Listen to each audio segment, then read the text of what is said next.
If you like the video, please consider supporting James Corp on Patreon. Alright, hi everyone, and welcome to an actual named now show that I'm calling Kick Driver, because we drive deep into kickstarting role-playing games.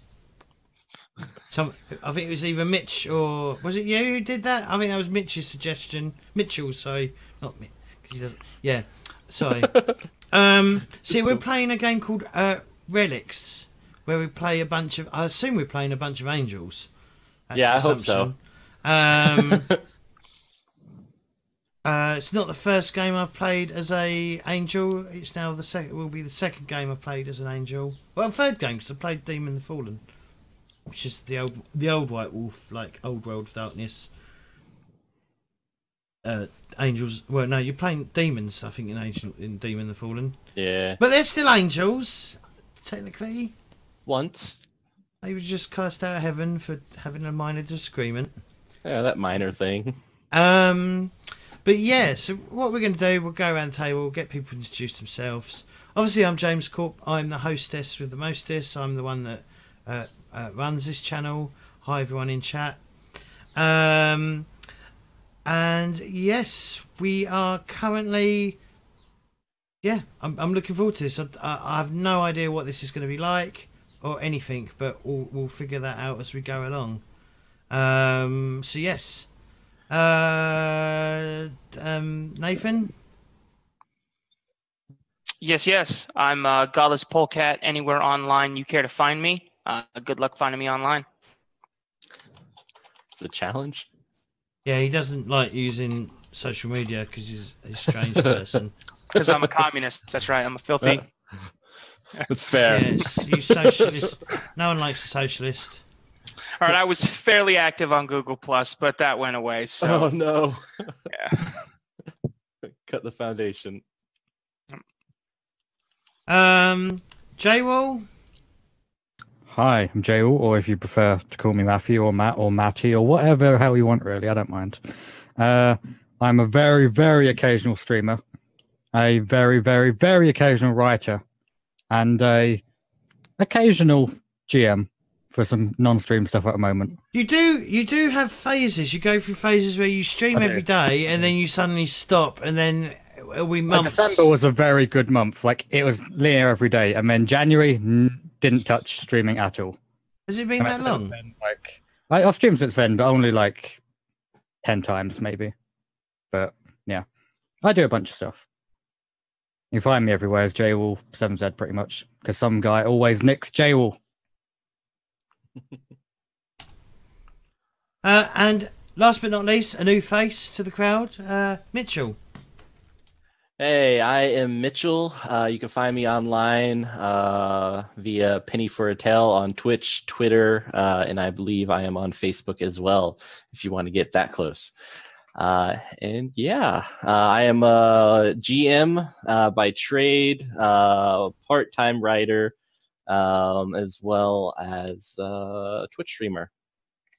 Yeah, that's me in a barrel. And everyone, go follow J-Wall and Mitchell if you're not already following them. Go do that. Go give them a little follow. Alright, what do we need to do?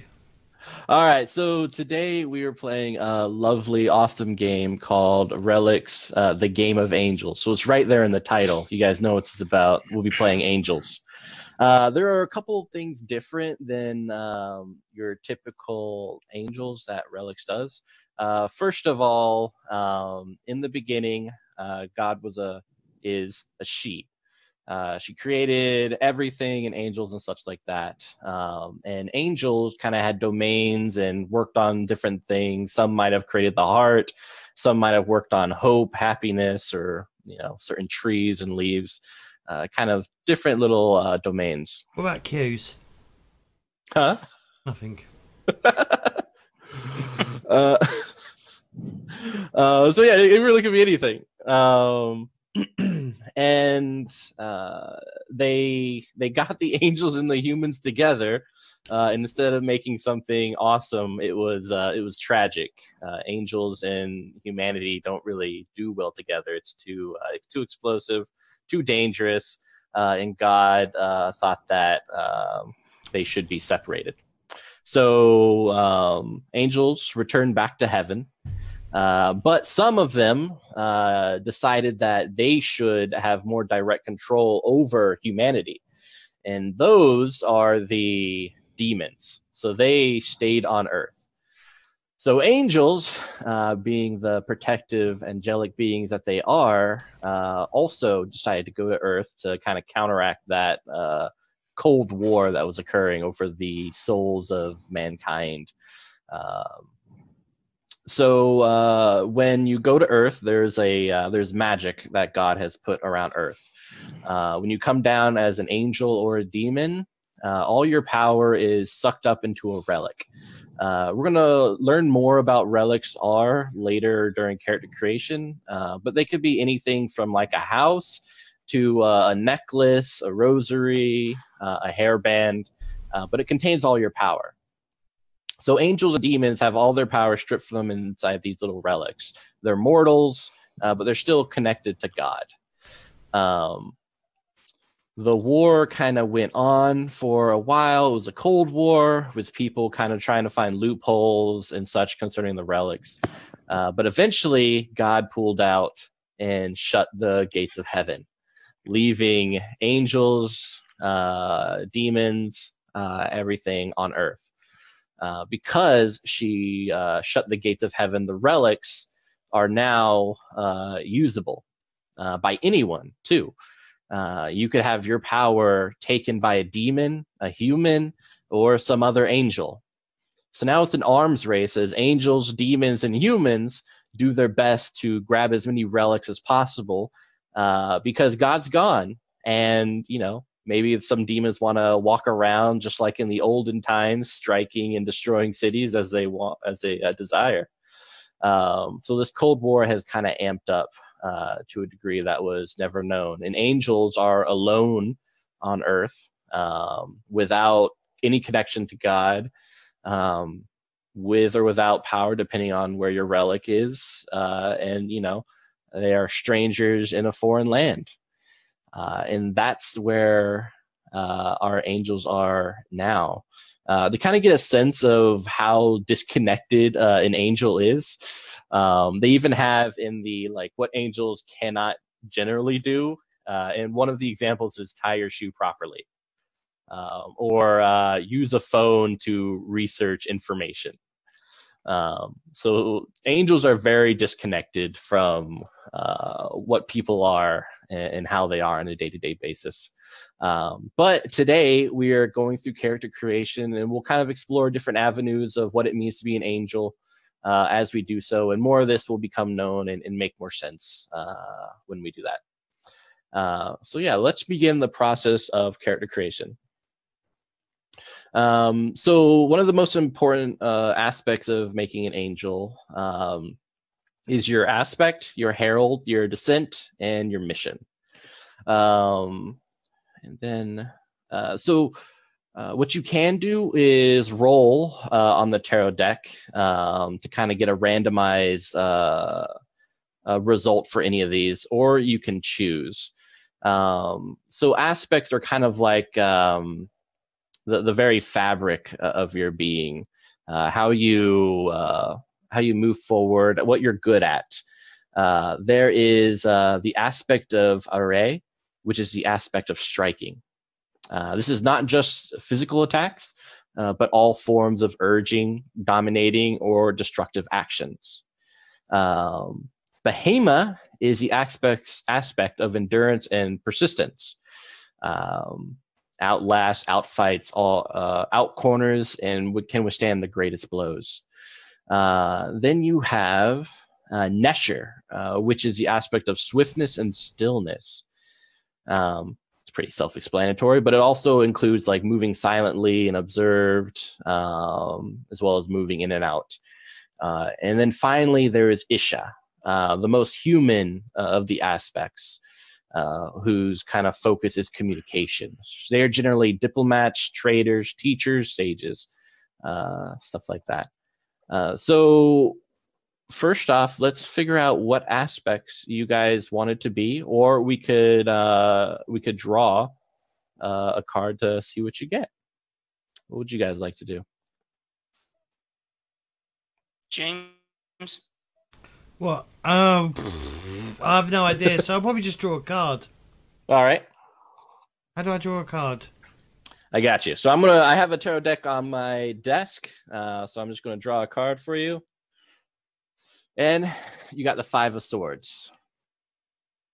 All right. What's that mean?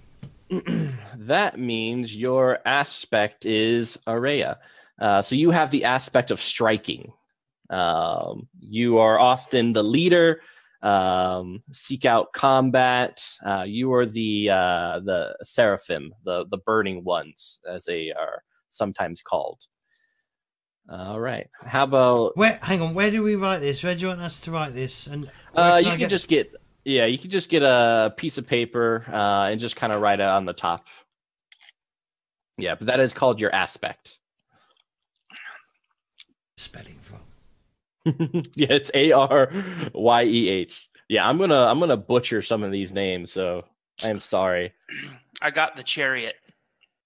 Ooh, the Chariot. All right, keep roll again because you have to get a minor arcana for this one. Hang on. Do the 10 of Swords. All right, so you're Araya as well. Where are we getting this from? I believe he's got a list. And I found I posted it in the chat, Zoom chat. There's a online tarot.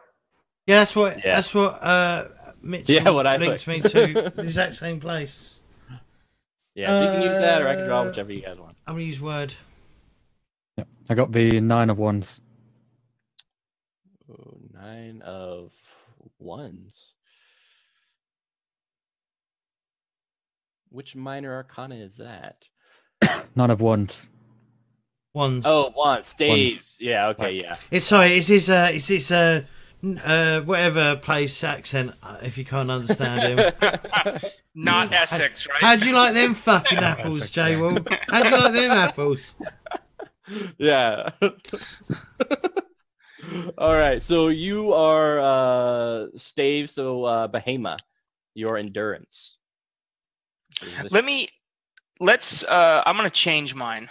Yeah, so why don't you re-roll until you get like coins or cups? Well, let's just choose. What's the one for speed? I want to be the face.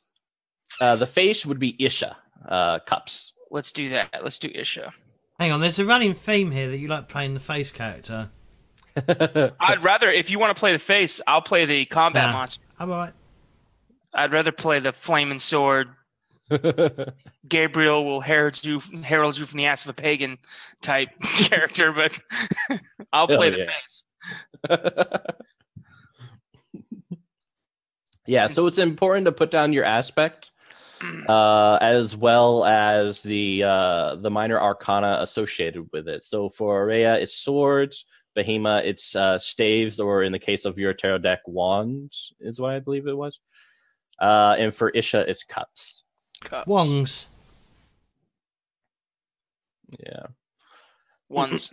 The 9 of Wands. Yeah. So for Araya, that means your mastery is striking. For Bahema, it's resisting. And for Isha, it's speaking. Another thing you guys should write down, and we'll get to later about what this exactly means, is for Araya, your miracle is called the Sword of Majesty. That's pretty dope. Oh yeah, it's very dope. You're gonna find out how dope it is. Yeah, it's like a cutting torch in your hand. It's a lightsaber. And that's my miracle, yeah? Yeah, yeah. If for Bahema, it is the body of Beryl. And for Isha, for Nathan, it is the voice of God. Hell yeah. Exactly.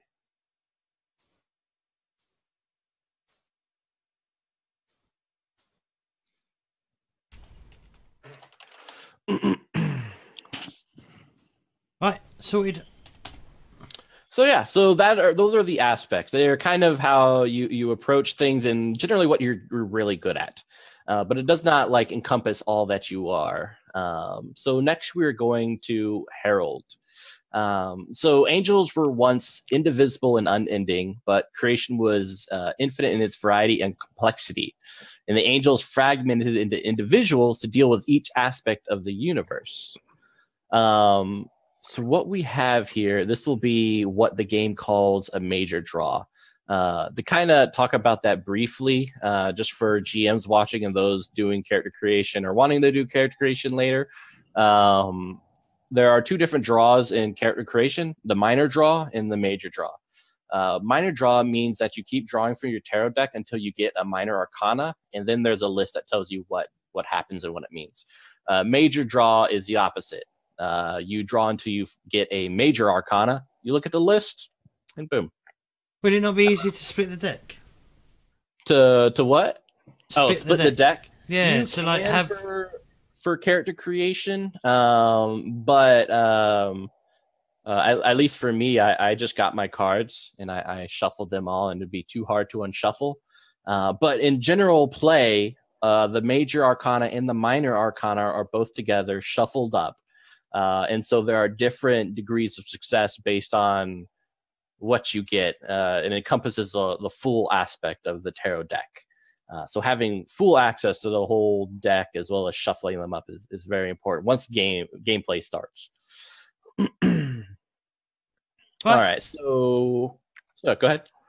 I said, all right. All right, sweet. Heralds are just kind of beings that you first started learning about what your angelic dominion will be.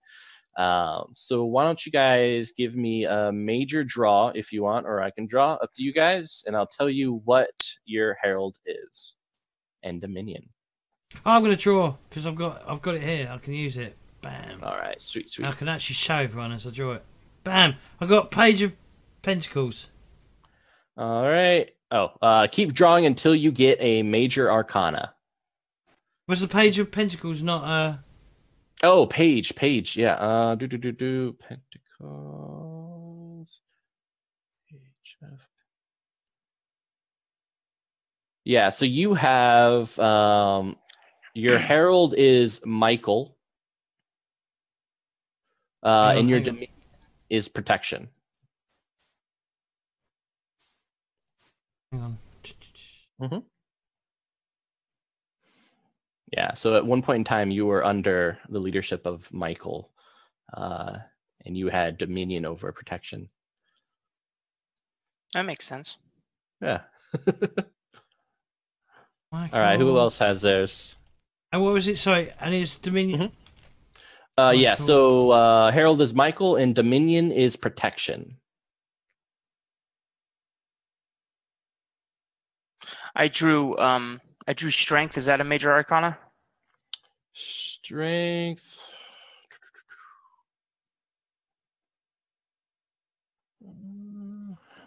The next card I drew is the Tower. The Tower. Yeah. So if strength isn't, then the Tower has to be. Or maybe not.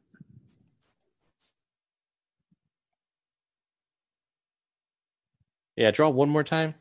Yep. Boom, boom. No, that's 4 pentacles. Judgment. All right, cool. Yeah, you are Chazakil. Oh, Jesus. Yeah. I can look that up online, can't I? I'll look at spell it, yeah. Jazakil. Yeah, Jazakil. Jazakil. And your dominion is lightning.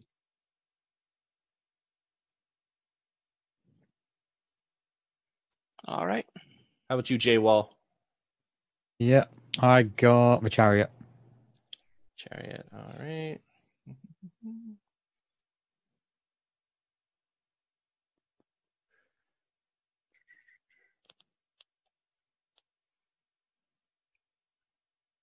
All right, you are Barakil. Dominion. Oh, these are... Sorry, I was looking at pre-major characters. Ignore me. Yeah, no problem. I just figured it out. It took me a while to figure out what it was. So Yes, no problem. J-Wall, you are Bakil. Your dominion is intercession. All right. So yeah, intercession is the power to move themselves and others across space. Jazakil with lightning, it's pretty self-explanatory. The power to stir electricity in objects and atmosphere. Heck yeah. Yeah, and what was yours, Nathan? Again, did I do it already? Yeah, mine was lightning. Okay. His is protection. Oh, protection. Yeah, that's pretty. Yeah. Everybody get down. Get to the chopper. Look out. Right, James. Stop, drop, and roll. Yeah, and during this whole process, be thinking about names for your characters. It could really come from anywhere.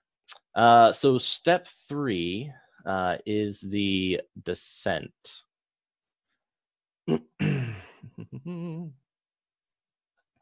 All right, so for this one, just do a draw and let me know. We're basically figuring out why you came down to Earth. Why did you fall? What was the reason you decided to hop into the Cold War here on Earth? I got the 8 of Wands. Ooh. All right. So for you, yours was. It sounds very flippant, but a restless spirit is a wise one. Nothing changes in the supernal. On Earth, everything changes. Where do I get this from? You're getting this. This is your descent. So I mean, where do I get that description from? Is there? So all this stuff you can find on the beta rules.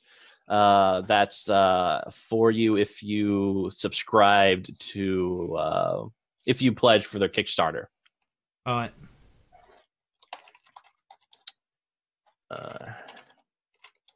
Yeah, so for you, James, think about like how Can you cut and paste that in chat at all? Oh yeah, of course. Yeah, let me All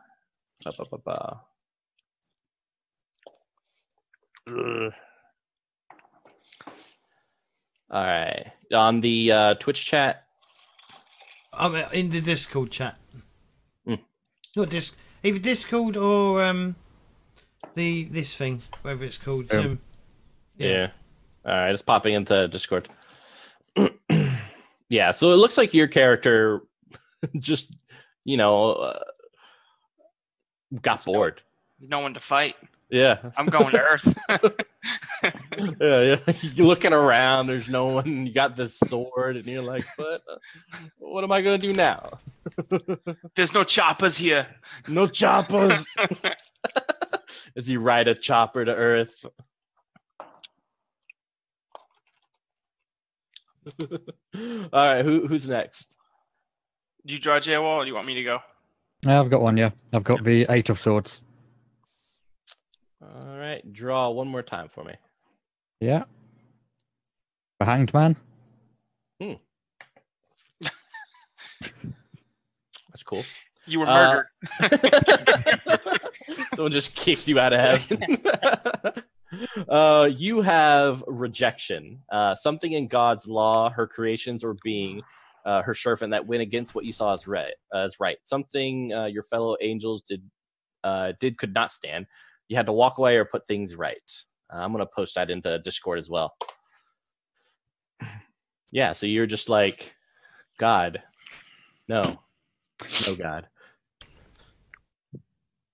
And God said no back. Exactly. God, I don't think this plan is well thought out. No.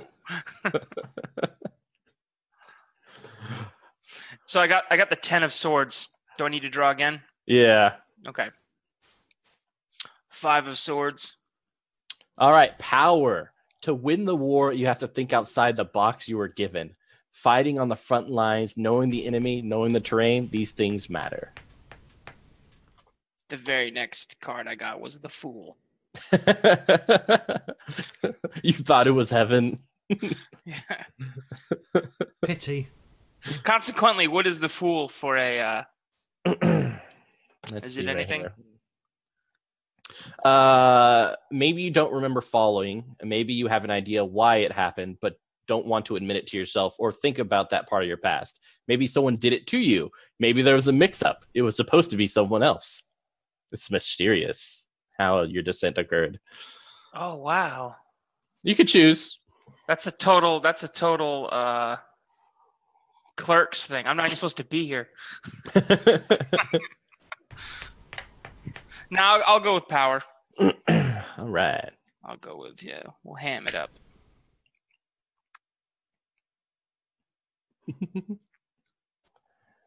All the hams. Yep, all of them. All right. Is that my Yeah, descent, by the way, or is that my mission? That's your descent. All right. Yeah. So, in general, for chat and everyone listening, an angel has a certain look about them in this world, and that is they are formed of solid fire in a vaguely humanoid shape, but with claws, horns, wings, and a halo of light. So probably closer to the Blizzard Diablo angels, just with claws. This is your what they call in the book your vessel. To people, though, you present to them what is called a semblance. It's kind of like your skin suit that you wear around so that people don't freak out because you're this on fire type being. But more into that later. So for character creation, we are moving on to step 4, which is the mission. So there are 6 major philosophies which have emerged basically after the 6 components of the armor of God. These are basically factions within the angels that ascribe to different aspects and how they view humanity and everyone else. So why don't you guys give me another draw? Page of Wands. Did I not just get that? No, I didn't. No, I got the page of something else, didn't I? Yeah. Right, page of Wand is what I've got this time. All right. You are part of the Boots of Humility, whose catchphrase, "We are here to be forgotten." The Boots believe that falling is an ending. For an angel to give up their supernal nature is to make a decision to become mortal and of this earth. Angels can't become humans completely, but they can do whatever they can to fit in where they can and hide where they cannot. This doesn't necessarily mean not using your angelic powers, but it does mean using them very subtly. So yeah, you're part of the faction that just wants to kind of live a life with the humans and not really make much of a stir. Awesome. So I got bored in heaven, and then I decided to come to Earth and hide. Yeah. Great, Awesome. James. Great, James. You're a samurai who won't pull his sword. Good job. Can you again chuck that in Discord, please? Yeah, of course. Yeah, I'll put the full so that you can read up on it. Bum, bum, bum. Oh my fucking god! Yeah, read that wall of text. All right, who's next? I got the star. Ooh. Yeah. All right. So the Sword of Wrath. Let's go down to what it means. We are here to win the war. Demon and monsters and evil angels and who knows what else are literally trying to destroy the world. The purpose of falling must surely be to fight demons. Why fight a battle anywhere but the front lines? And I'll put this in Discord for you as well. And that matches with my power. Good. Sword of Wrath. All right, how about you, J-Wall? Yep. The Knight of Pentacles. All right. Your mission is the armor of righteousness. We are here to stand alongside them. Falling is about walking with the humans, not becoming them or standing over them, but working with them as allies. If there is teaching to be done, then it should be done by example. The armorers believe they should be paragons of virtue as well as staunch and unflinching champions. And champions trust their allies. So I'm going to put that wall of text in Discord as well.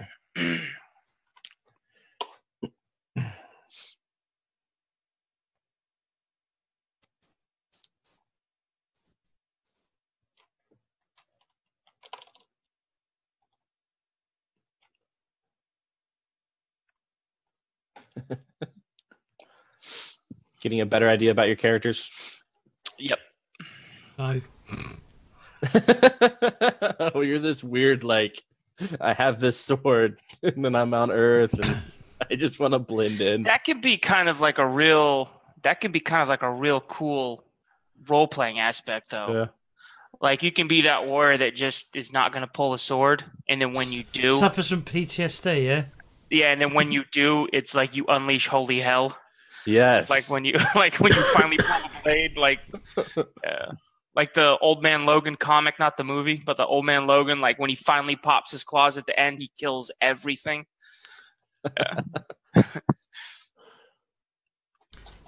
So next we've got Signifier, then Relic, Mark, and Mortal Connection. Is that right?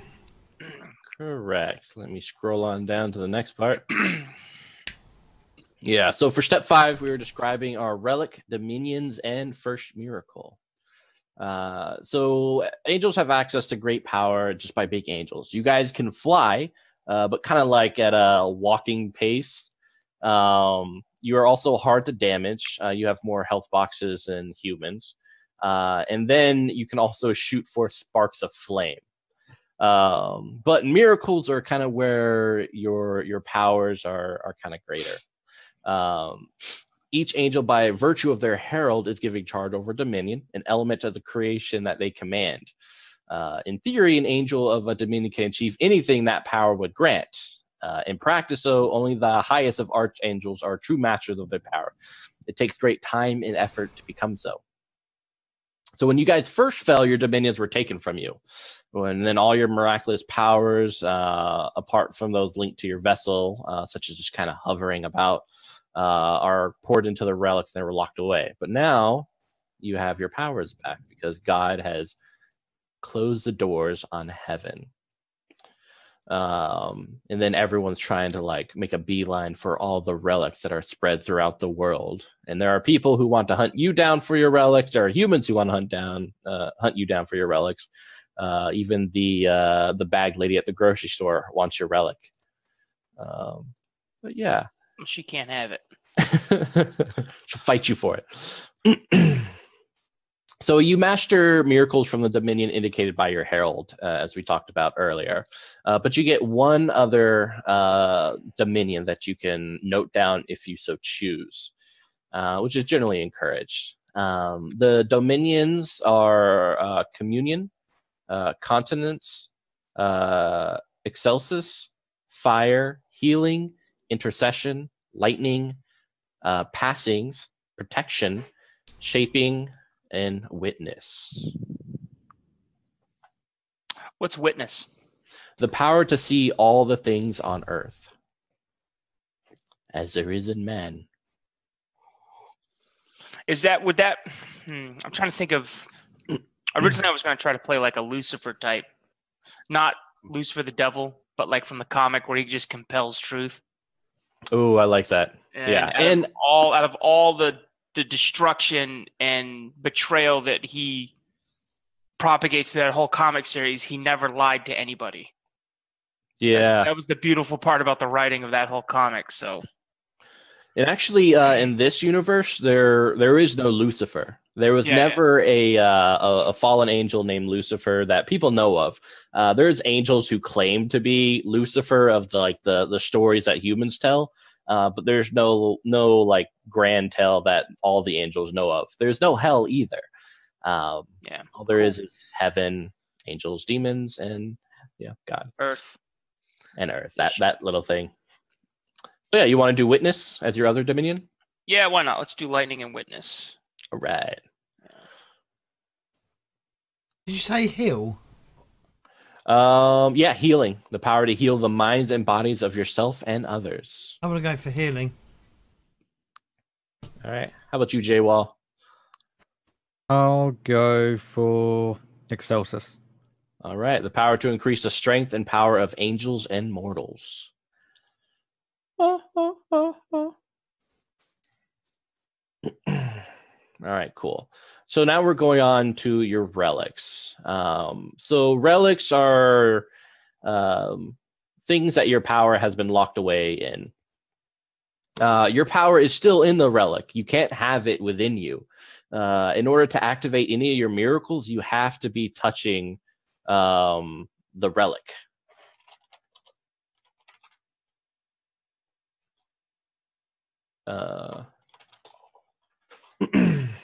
So yeah, all your miracles are dependent on that, which is why it's very important that you don't allow the bag lady to take your relic, because otherwise you're just an angel without superpowers, but you still have superpowers. So let's draw on what exactly that is. So go ahead and draw. Oh, The chariot. Chariot. All right.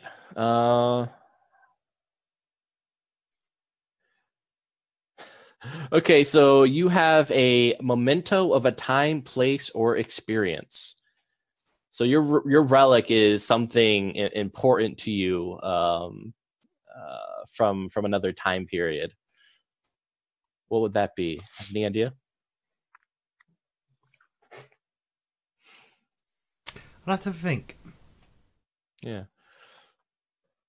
How about you, J Wall or Godless? yeah. I will. I drew the moon. Let's see.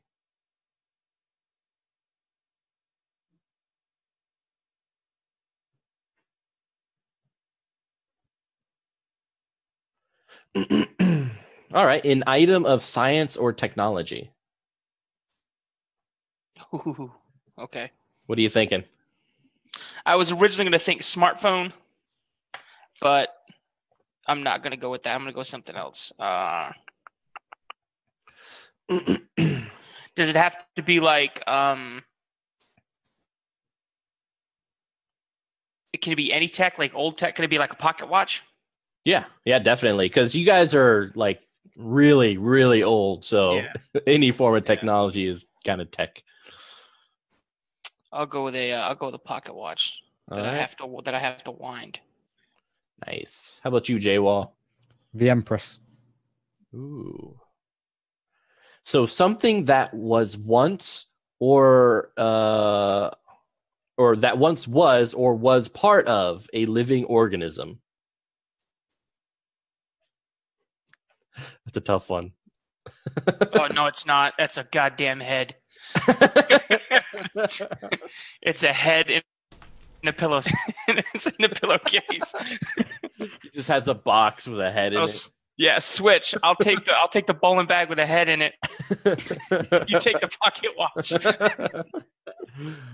Yeah, it seems a bit difficult to just carry around a head all the time. I'm sure you're fine. You're totally fine. You just have people asking all the time, what's in the box? Yeah, what's in the box? What's in the box? You can't take it on a plane, so you have it mailed to yourself. But I have no power while it's being. Hey, you better ship it overnight. Yeah, I guess the question is, do you take it in the shower with you? I mean, do you take a pocket watch in the shower of you?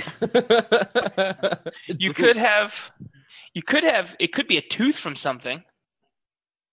Like you could have a tooth from a lion or An something. eye, maybe, or a petrified like flower,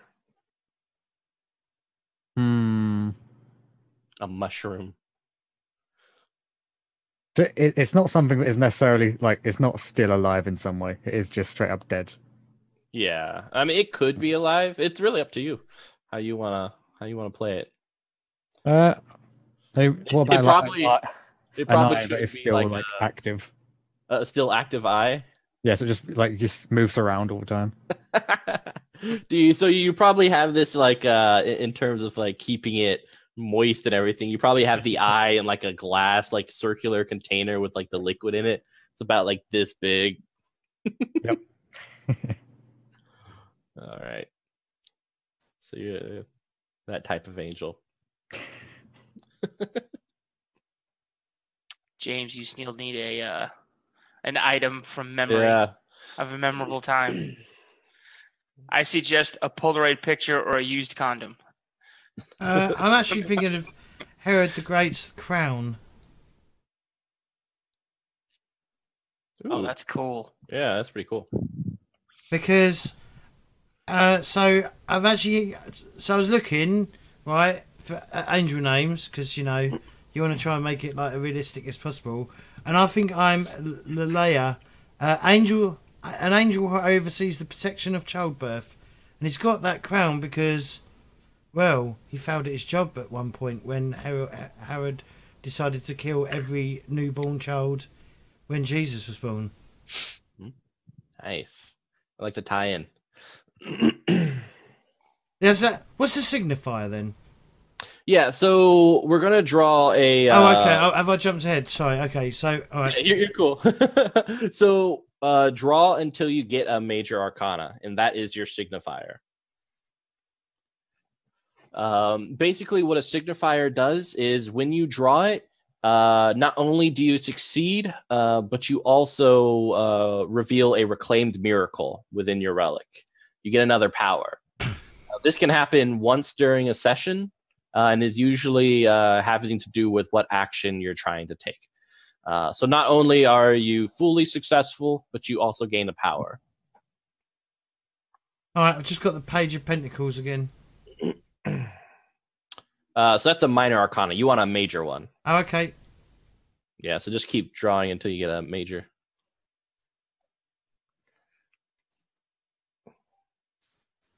The Magician. There you go. That's yours. Fucking forever. That took 1, 2, 3, 4, 6 clicks to get that.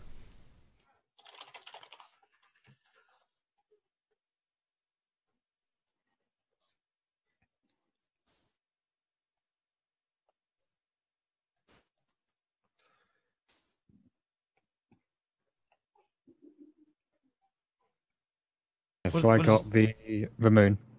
The moon. All right, that's your What? signifier. So do I just put down the Magician then? Yep. Oh, okay. Yeah, that's it. Basically, whenever you get that, as long as it's not the devil or the world, let me know if you draw that. Whenever you would draw during a game, you get a signifier. Whatever you're trying to do is super successful, and you've also kind of revealed another miracle that you can that you'll be able to have in a later session. I drew justice. Ooh, that's appropriate. Yeah.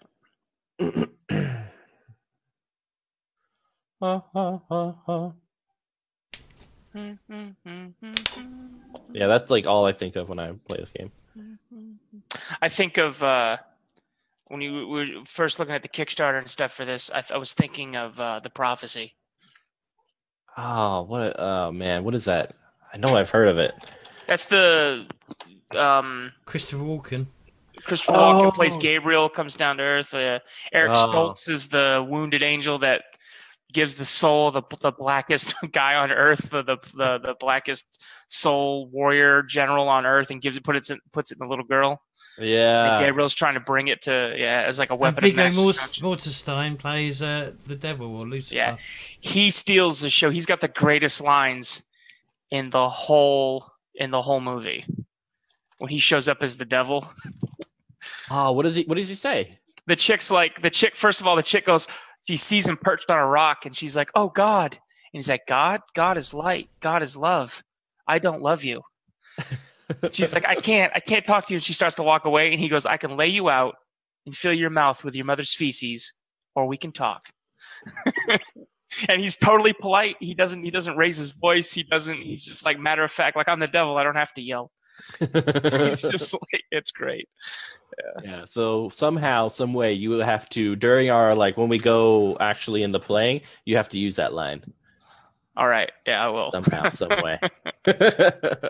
So now that we've kind of covered all the mechanical stuff, we're getting into the more of the role play, the descriptive touches, as step 6 lists on the beta rules that I have. So first, let's talk about age and experience. So first off, angels aren't alive. They don't eat, sleep, or breathe. They don't hunger or thirst. They can grow weary with exertion, but they do not tire out. They don't grow their hair or their nails, and they never age. But they do evolve and change, and every now and then they learn. Although, just like humans, they can go through a lot and never learn a thing. So angels have fallen to Earth at very different time periods. But for kind of the game and everything, the angels that we play are generally the same amount of skills and powers. They're called Watchers, is their kind of game term in Relics. So age is a descriptive term in this point of the game. So let's do another drawing, and I'll tell you when you first came to Earth.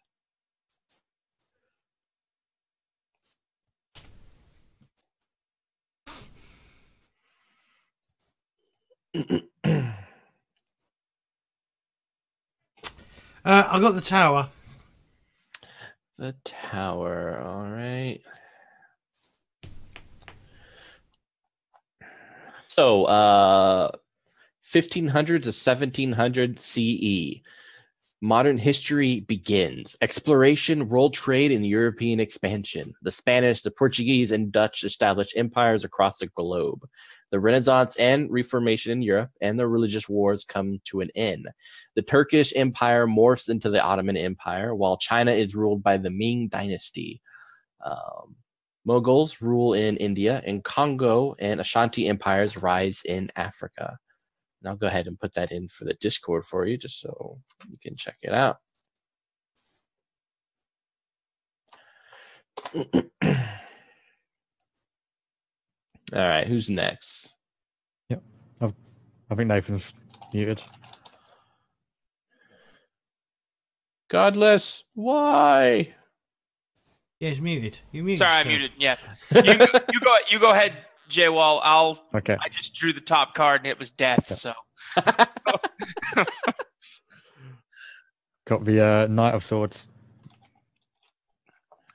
Knight of Swords. What is the number next to it? It doesn't tell me. Knight of Swords. Where do I put this, by the way? On the catch sheet? So it's a descriptive term, so it's your age. What would be a place you can put it? All right, so in that case, so for you, J-Wall, you are 400, 800 CE. The fall of Rome, Hellenic states, and Western Roman Empire fall into chaos. The Byzantine and Sassanid Empire rise from the ashes.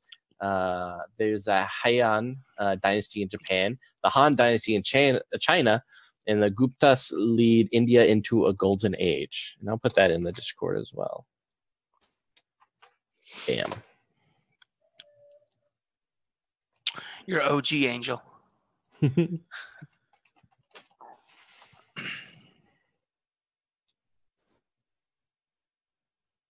What does death mean? Yeah, I drew death. First card. Is there what's the number next to it? Yep, it's Roman X with 3. Is that 13? Yes. Yeah, it's X with 3, X 13. is 10. Yeah. Yeah, so you are 800 to 1200 CE, the age of religion, Islamic golden age, stretching from Eurasia to Ghana, Mali, and Songhai empires in Africa. China, under the Tang dynasty, has another golden age. Buddhism reaches Japan, and the Nara age begins. Khmer Empire in Southeast Asia, and then the Dark Ages in Europe. Yeah, I'm going to say I landed in Europe in 800. Nice. Right in time to catch the Jesus fever. You right at the end there. Yeah, right. What's up, guys? I might have to change my relic. Yeah, I know. If I arrived in 1500 to 1700, I mean, King Harold was like, before, well, whatever. Let's think. I'll have to think. Well, you have the crown, right? Yeah. It could be like an older crown, you know? No, I'd think it'd be something that I may have picked up during my time on Earth. Well, maybe did you? So could we have existed for a while without having a relic?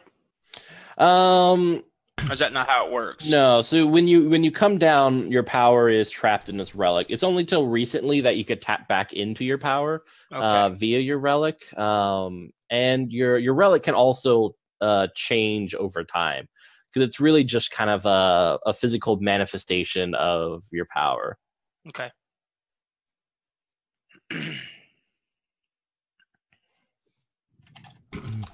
I'm gonna keep Pocket Watch then.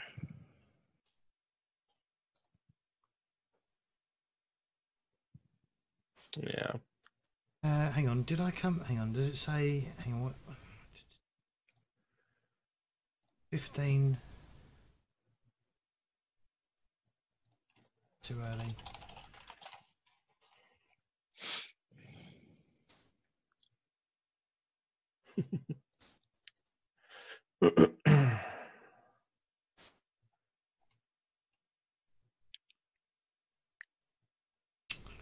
I'll have to look up. I'll have to think of something. I'll think of something. There must be someone who was not very nice. Yeah, so we'll move on to your angelic work and your historic impact. Which we're trying to figure out what part of the world was your angel responsible for. Like for instance, they could have invented the concept of fear, or invented knees, et cetera, as well as kind of what part in history did you have the most impact in. So yeah, let's get those. This one's a minor draw, and you'll be drawing twice. So let me know which one's for each. Okay, so Page of Pentacles, is that a minor card? Mm-hmm. So you created one of the fundamental principles of physics, chemistry, science, maths, or logic, or invented from them. Choose which. So I'll go ahead and put that in your Discord for you to look over. And what was your other card? No. 9 of Pentacles. All right. So you guided, inspired, or conducted a famous act of exploration, scientific discovery, invention, new idea, concept, or philosophy, or great work of art. So that was your historical impact. In the one previously, that was your angelic work.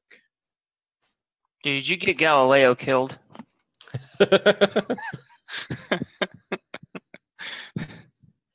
Definitely. When did Magellan circumnavigate?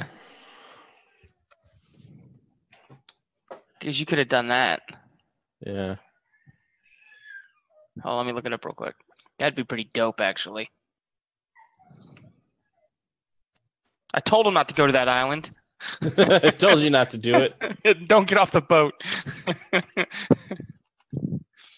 Ferdinand Magellan. 1522. There you go.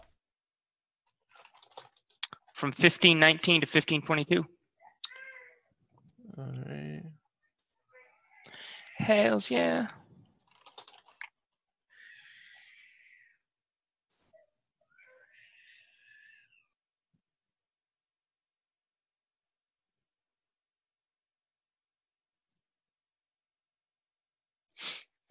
All right.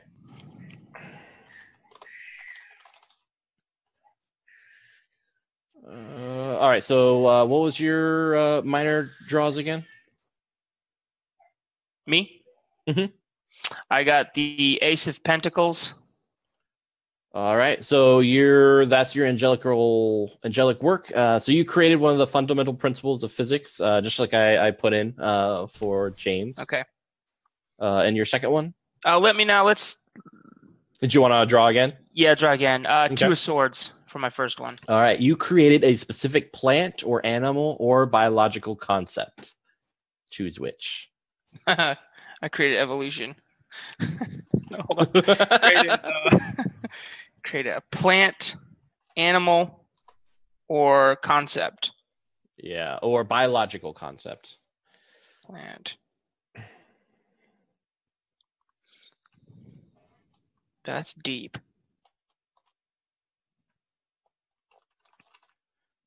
I'll have to think about it. Yeah, Maybe and so what's your second role for your historical impact? 6 of wands.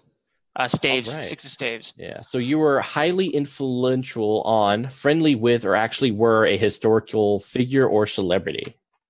And I'll put that in the chat as well.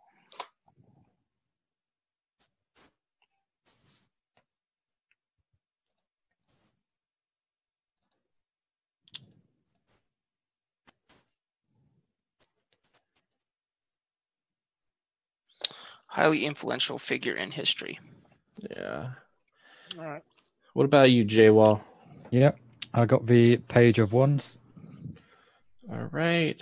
All right. You created a specific piece of geography or the environment. Choose which. And I'll post that as well. This video is brought.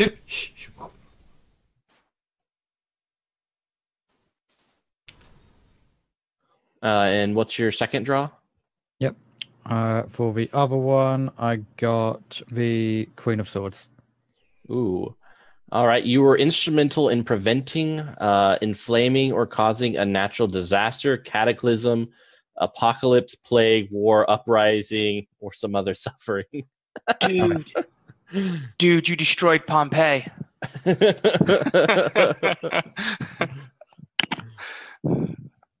That'd be a good one.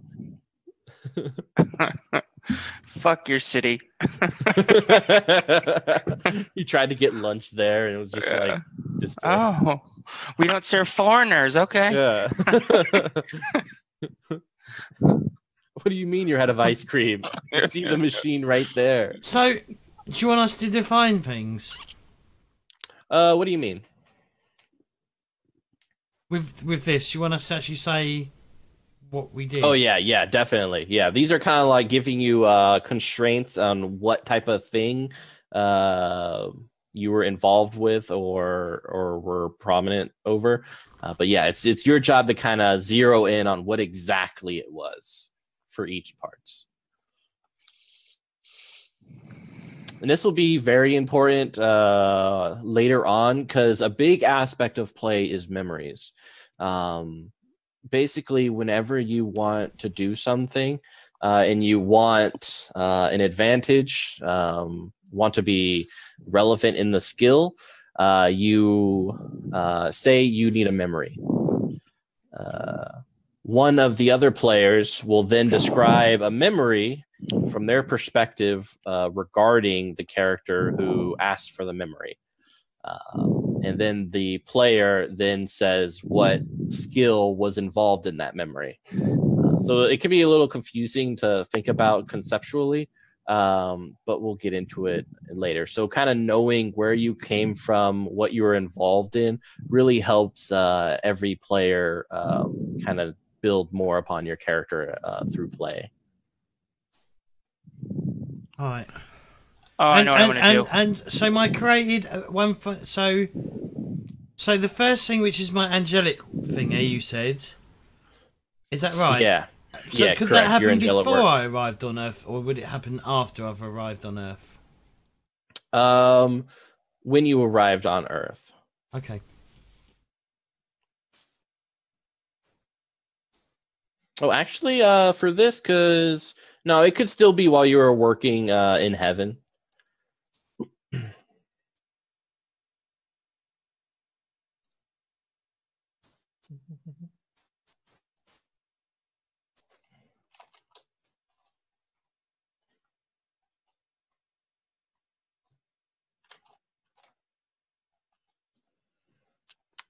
Yeah.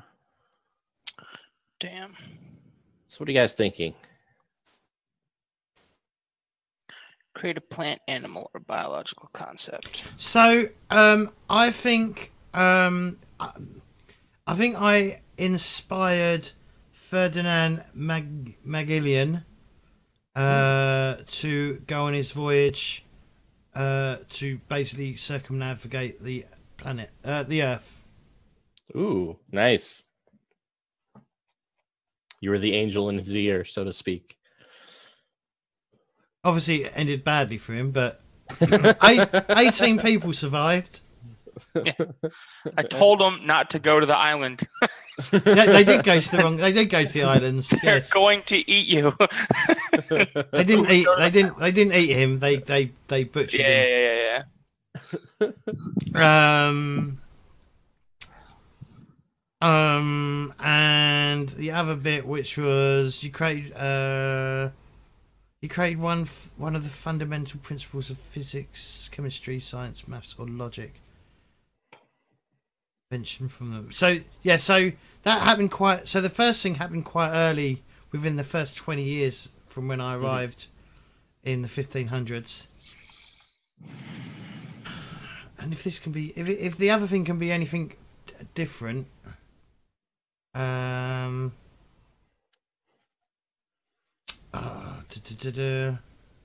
J-Wall, are you looking up tragedies online? Maybe. Yeah, go ahead. Get put on the same watch list I'm on. Yeah. Cataclysms I could be a part of.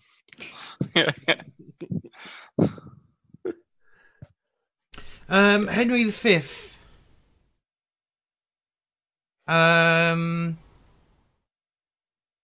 I helped John Bradmore design the pincers that removed the arrowhead from King Henry V's face. I like that. That's good. That's if I can do that. If that, unless it's like specifically set from like the 1500s, because otherwise I'm 100 years too early. Yeah, you could. You're good. It's perfect. I haven't been watching loads of biographies at all. Yeah, right. I haven't, honest. I didn't accidentally click on a video that started to play because I wanted to cut and paste the name. What type of video was it? It's one of it's those, you know, Simon. Is it Simon Whistler? Hi, I'm Simon Whistler, and these are the top 10s. And yeah. he does biographics, and I've watched quite a few of them. One on Ferdinand Magellan, and then I also watched a documentary about how they removed Henry V's arrow from his face. Before he was king, he was still prince. Yeah. If I came on scene and saw that, I'd be like, "Look, you're a goner. You have an arrow in your face." So he designed this thing that these pair of pincers that stayed together, so that because they'd removed the arrowhead, the arrow shaft, so he got it down in there into the actual arrow tip, and then he screwed it and it made it go wide, so it sort of like gripped the inner of the arrowhead, and he pulled it out. yeah. Because otherwise it would have killed him. Yeah, if I have an arrow in my face, just let me go. Just let me go. Dig it out. It's going to be a badass scar. Yeah, crafted a tool to screw into the broken arrow shaft and thus extracting the arrow without doing further damage, and flushed the room with alcohol. So I'm gonna say I invented or I created, even in heaven, I helped create the evergreen tree. Nice. Yeah. So Christmas trees are decorated, you know, the pine trees. I feel like at Christmas time, you're like, yeah, I made those. You know, that's me. Yeah. Kill a tree for Jesus. Yeah. Kind of pisses me off. Well, that's a pagan ritual anyway. Yeah, I know. So isn't Easter, but it got co-opted. You spend like years developing this amazing tree, and they just cut it down every year. Cut it down everywhere. All right, Jay Wall, what do you got? So, for the piece of geography that I helped create. Mhm. I liked the idea of Pompeii, so I'll say that I created Mount Vesuvius. All right. I assume the historical impact has to be while I was on Earth, though. It doesn't have to be. But it would probably make more sense. Yeah. What were you thinking of? Well, if I'm not on Earth, Mhm. well, yeah, if it has to be while I'm on Earth, I couldn't have done Pompeii then. That was prior to. So And let's say you were at that time kind of back in heaven. you sure? Yeah, because you can come and go up until the point when recently when God shut the gates of heaven. So now you guys are locked in on Earth.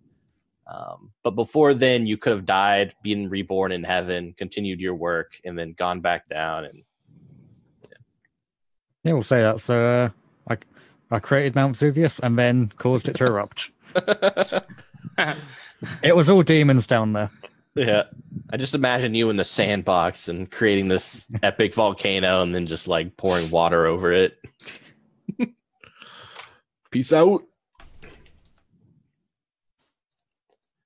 All right, excellent. I think that's some good historical things. So now we're going into your vessel and the semblance. The vessel is kind of similar for everyone. It is, as we talked about before, angels are these fiery creatures with horns. You look pretty terrifying and even demonic at times because of the horns and the fierce look. Your eyes are like blazing lights of color. Truly horrifying. So your semblance is based on whatever surrounding humans looked like when you first manifested, when you first came down into onto Earth. And so your semblance when you first come down, because of your age, it's generally something like, depending on what time period, you might be wearing a loincloth. You might just be wearing a robe or something like that. And it's up to the angel to adopt a guise, which helps you kind of blend into with the current day. But all these things aren't actually what you're wearing. They're just kind of how you're, much like if I tried to punch someone in the face, they immediately flinch. It's an innate defense mechanism as you're trying to protect yourself. The semblance of guise is the same way. It's just your innate defensive abilities coming up and protecting you from the humans and demons. Sorry, can you repeat that? What are we doing? Mm-hmm. Yeah, so we're looking into semblance, but more specifically the guise. So your semblance is always based on when you first came to Earth. So if you came like if you're really old, your semblance would reflect the appearance and clothing of the appropriate time. And that's something that comes naturally to you. This isn't what you're actually wearing. Like your loincloth isn't actually there. It's just kind of a defense mechanism that all angels have. But then as the years go on, you have to adopt a guise or a disguise of sorts to help you fit in with things. And these are, once again, just part of being an angel. So what? So if I came in the 15th century, I'm still dressed in 15th century garb. Is that what you're saying? Am I correct? Yeah. Generally, that is what your normal look is to other humans. It takes you kind of focusing and doing some research to then adopt another disguise on top of that, such as like a suit or a modern fashion, so that you blend more in. But you still look like your features are still like that of that time period in whatever culture you first dropped down on. So angels and demons, you guys are very much strangers in appearance and in the way you act.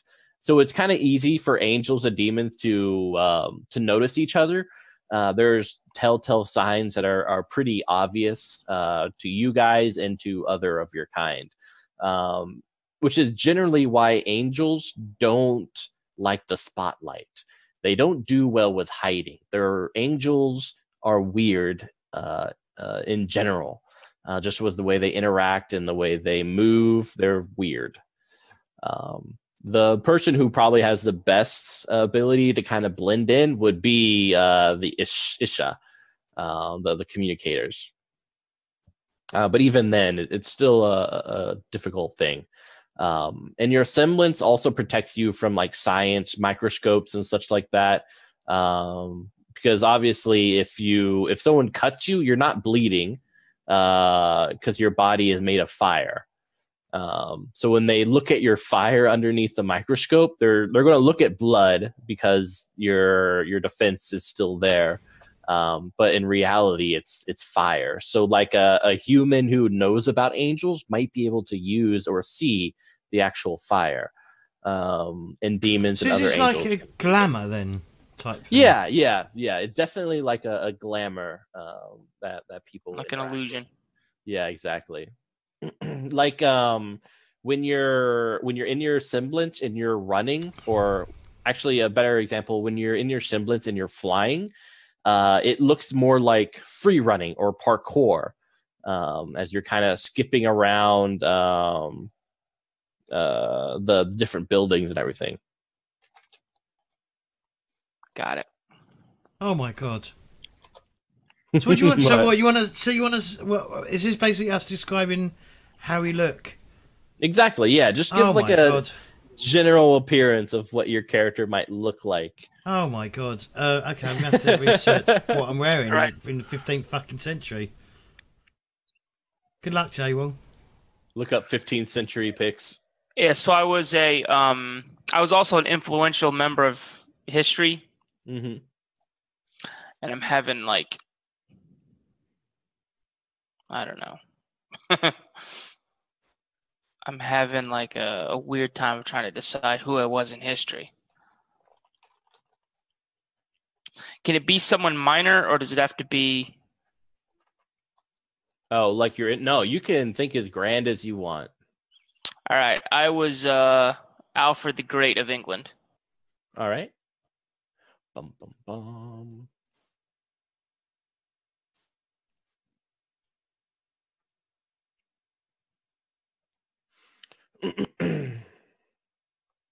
Yeah, another thing angels often do is carry around a sword, just because you guys all have claws, so when you fight and claw someone up, you can point at the sword and be like, it was a sword.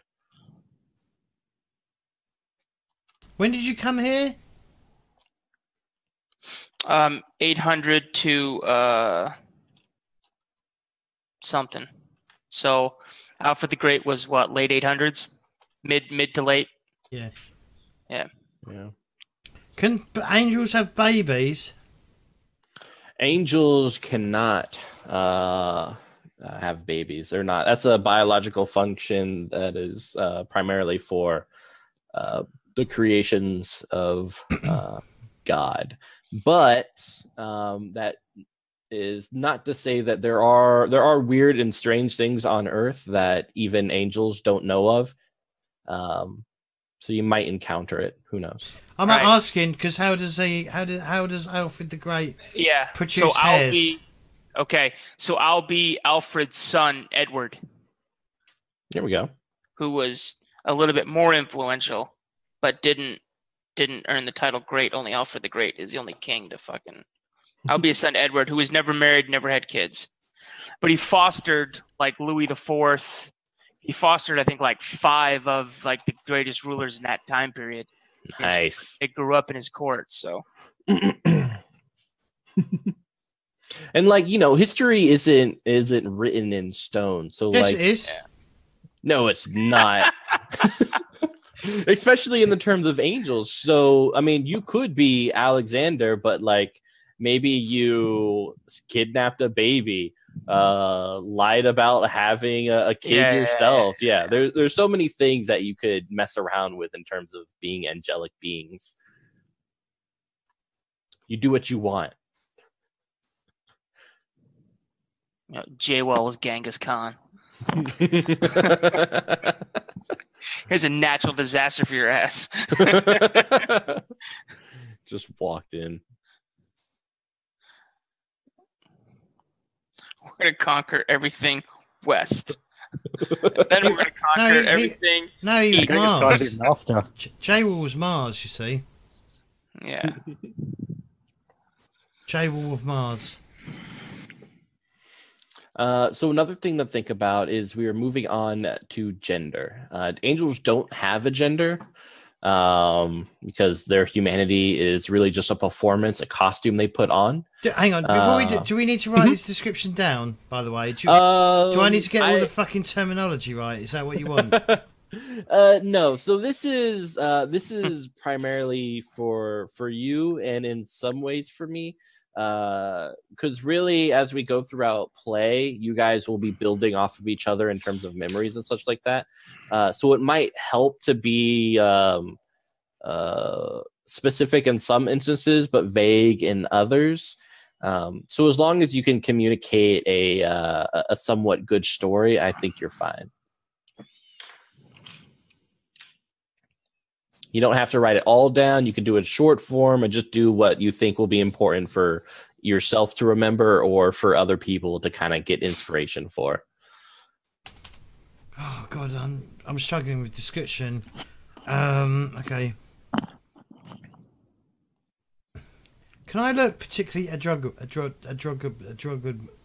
Androgynous? Yeah.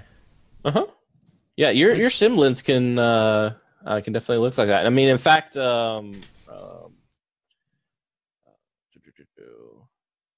androgynous and androgyny and undefined gender appearances are kind of common with angels. Do I look like Action Man? You might.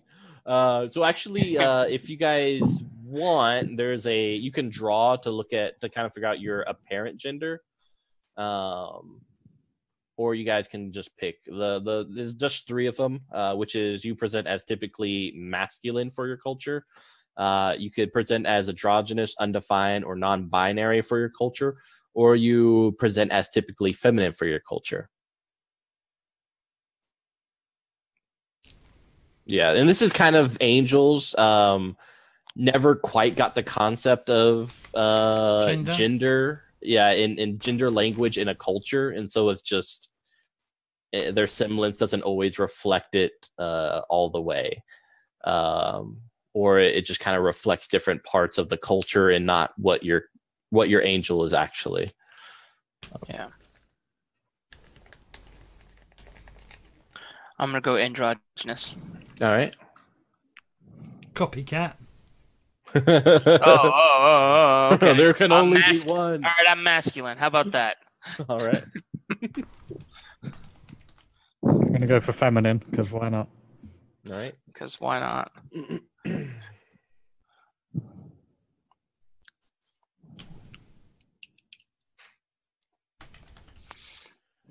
All right. So we're gonna kind of go into age a little bit. Well, all the way. Angels don't age, and their need to fit in means they usually not only adopt a middle-age appearance, but also a sense of timelessness. They tend to have faces that could be 25 or 65. Others can be more accurately placed. So we're going to draw again for your apparent age. Hang on, I may have missed something. What was we doing after description? Let's see. After description is your gender. And then after gender is apparent age. Okay. Do I have to draw this then? Yeah. You don't. I can give you guys kind of like a list of what they have, which is child, teenager, young adult, 20s, 30s, 40s, etc., etc. Then 17 or older or ancient. Sure. Let's draw it, but yeah. All right, I'll draw and see what I get. All right. Just for completion's sake, all right? All right. I may not go with it. I may just go, I want that. Yeah. 5 of swords. All right. 20s. Western popular culture views you as the pinnacle of human existence. All right, cool. Got the Queen of Cups. All right, Queen of Cups. 30s, a commanding presence. I hope I get there.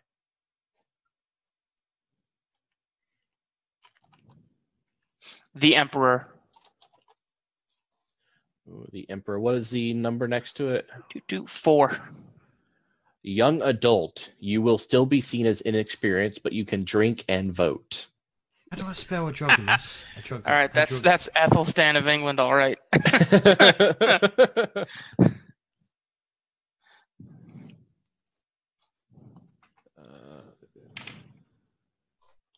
I got you in the chat, James. Where? Which chat?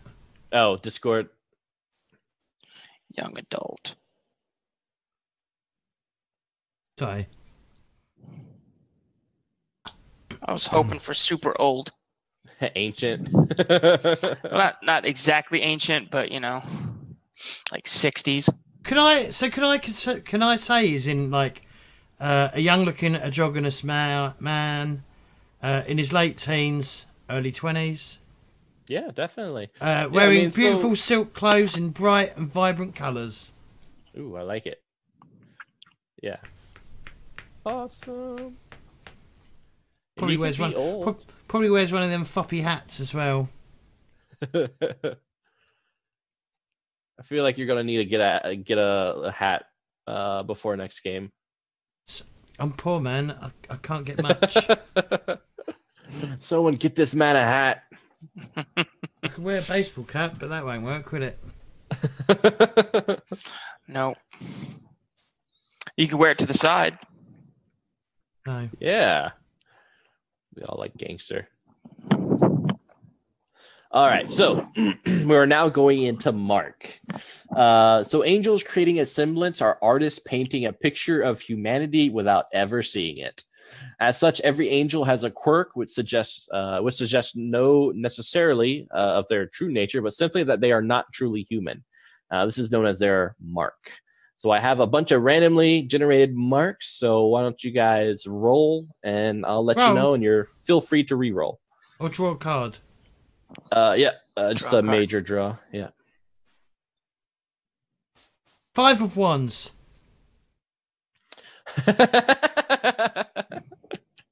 You have no hair whatsoever.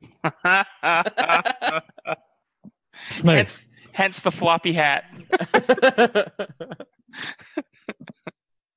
Wow, this game insults me. You're not supposed to play yourself, James. Yeah, right. True. I got the page. That means page of pentacles. That means I have no eyebrows and I've got no eyelashes as well. You have a long prehensile tongue. What? I'm a young adult with a long prehensile tongue. Well, since my thing is speaking, that ought to be great. Yeah. What about you, J-Wall? I got a magician. All right, the magician. What's the number beside it? 1. I think. Oh. You have different colored eyes, or your skin or hair changes color dramatically. Hi, David Bowie. Yeah, I was going to say, I could just be David Bowie.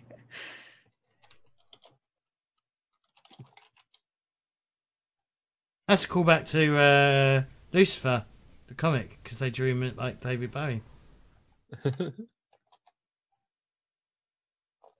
TV show, he isn't though, is it? I think that's based on the comic though, isn't it? I think the Lucifer TV show. It's loosely. Yeah, like real It's loose. pretty good. It's pretty good. I like it. It's a good show, but the comic was. He gets up to way more mischief in the comic. Yeah, I was watching the show and I kind of got disappointed at the start because I really wanted to see Lucifer kind of do more evil, but you get to see like a montage of him telling people or making people tell the truth in front of people, and it's like, oh, that's kind of cool, but yeah, I was nothing like telling the truth and then having them tell the truth and it all goes to shit. Mm-hmm. Yeah, and yeah, I'm not like a fan of the because they definitely ride the trope of the female detective being like love interest with the supernatural Yeah. creature. Right now, I'm watching Altered Carbon, which has That's been a amazing. great show. Yeah, So good. it's so good. Which I'm surprised they haven't come out with a Altered Carbon game. I mean, they have the Expanse that came out recently. Yeah, but Altered Carbon already has a game. It's called Eclipse Phase. Oh, really? Eclipse Phase borrows heavily from Altered Carbon. It's one of its influences. One of its, like to include cortical stacks, sleeves, resleeving. Oh man, yeah, all so that Eclipse stuff is in Phase, the huh? game. Yeah, Eclipse Phase. It's all online free. Is Eclipse They are Phase? working on a tabletop for Altered Carbon. Is there a tabletop for Altered Carbon? We're working on one, yeah. Oh, cool. Oh, well, bust it out. Yeah. I'd gladly run Eclipse Phase 2. I still own all the books. Is Eclipse Phase a post whatever it's called? Transhuman. Yeah. It's transhuman role playing in a distant sci-fi future with a healthy dose of like Call of Cthulhu themes. Interesting. Yeah, there's like out of control super brain AI. There's a digital virus. There's all kinds of crazy. It's awesome. Isn't it older than Altered Carbon though? I don't think so. Altered Carbon was a book series too. Oh, was I mean, it? Altered Carbon was a book series based off of the main character, the Kozak. Oh, not Kozak. Kojak. Takeshi. Kovacs, because Takeshi Kozak. Yeah, Takeshi. Yeah, we'll get it right eventually. Kovacs. It's like a Takeshi. Kovac. Takeshi Kovacs novel. Yeah. It's pretty cool. Yeah, great show. Well, okay, we are almost done. I know it feels like a long journey, but we are going to talk a little bit about guys, or you're just guys. They call you here guys.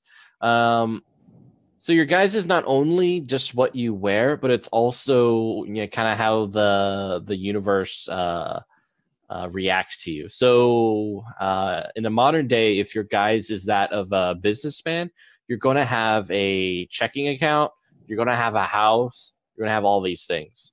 But these aren't really there. They're just semblances of something that you need to keep up your appearance. In fact, the house that you have will always have average furniture. If you guys has a bank balance, it's always exactly $36.27. No one will ever remember you from a conference or when you sold them a car.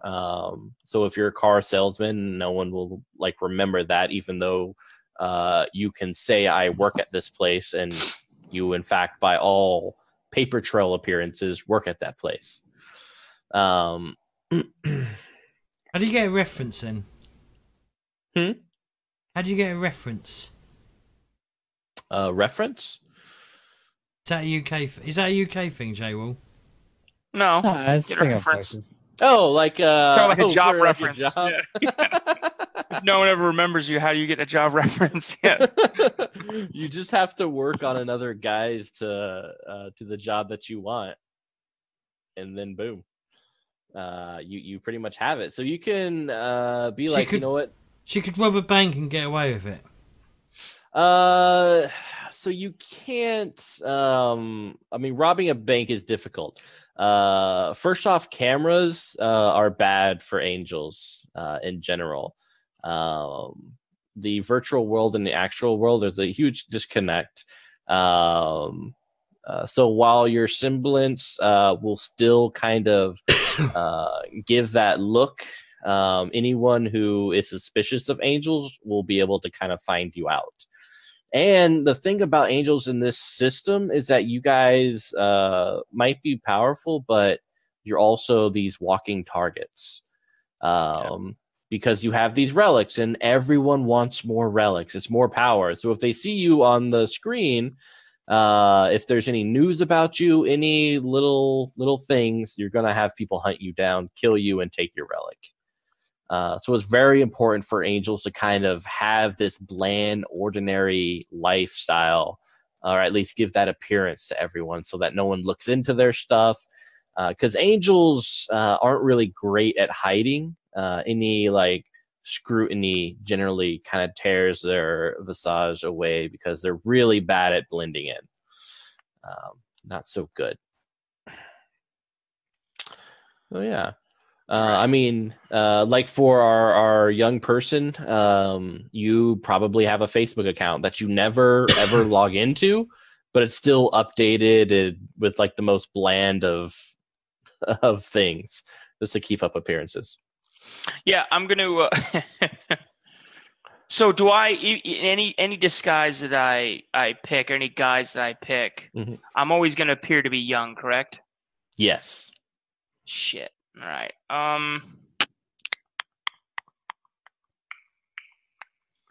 So I'm seeking power. I'm trying to win a war. I fight on the front lines. You could be like a young politician. Because what, you're in your late teens, right? Yeah, you said I'm old enough to drink and vote, so that's at least that's at least 18 to 21. So yeah, let's go 20. Yeah, you might have joined the military. Yeah, I think I would be a nurse.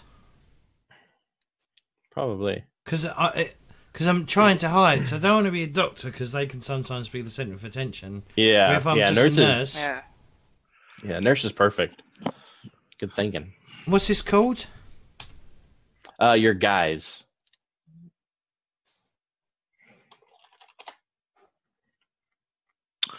I'm gonna be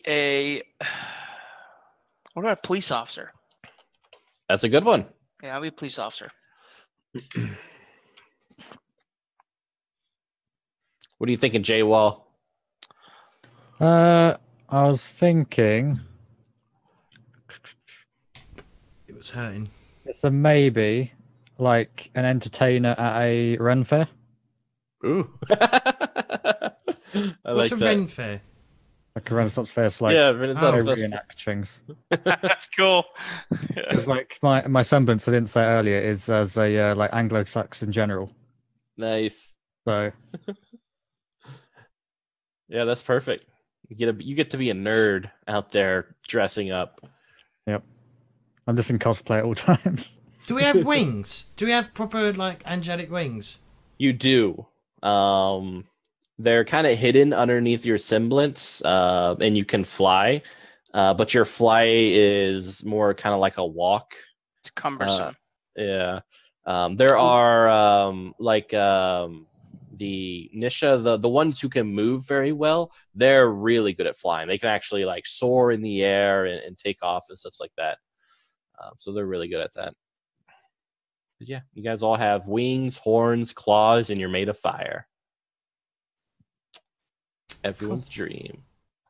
Sweet. All right. So one of the last things, well, I think one of two last things is mortal connections. Generally, angels don't trust humans. They don't understand what they do and why they do it, and that makes them dangerous and unpredictable. And yet, without human example to learn from, they cannot fit in. Without understanding humans, they cannot help them. So many angels reach out, sometimes in desperation or with hesitation or even resentment, as they stumble in this foreign land to find a human to help them assimilate. So we're going to draw again to figure out who that mortal is, this significant person to you. Can we pick?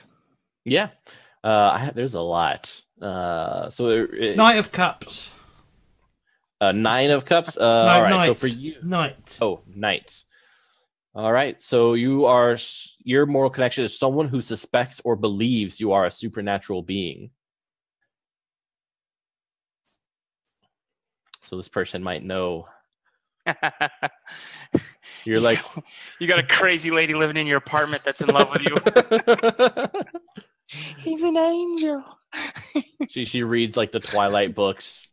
Yeah. Really hoping No. you're a vampire. No, I think I work on a children's ward Ooh, nice. as a nurse, Oh. and perhaps one of the kids with some form of tumor or something. Maybe he can see or whatever. See through Yeah, the That's good. guys. that's perfect. His name is. What's my fucking. His name is Michael. There we go. Nice tie-in. What about you, Nathan? How about a lawyer? Perfect. What's the relationship to you? Man,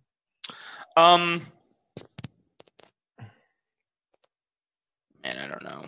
Yeah, so some examples. Let's roll for that. All right, go ahead. The professional will be a lawyer, but then we'll do the roll. Clear and shuffle. Draw. Justice. What's the number next to it? It's 11. All right, someone that you suspect or believe is a supernatural being. I think my lawyer, because he does magic. Okay. So I think he may be. Yep. All right, Jay Wall, what you got? Yep. So I got the world. All right. That's 21, I think. Yeah. So someone who you believe holds the fate of humanity in their hands. Whoa. Who is that? That's a good one. And this is my mortal connection, so I know this person. Mm-hmm. Yep. It's probably why you're close to them. Donald Trump. I did think about it. I just know the Antichrist. Just casually know him. Yeah, it's Steve. We go golfing. It's my nephew. Someone who I believe holds the fate of humanity in their hands. Yeah. It's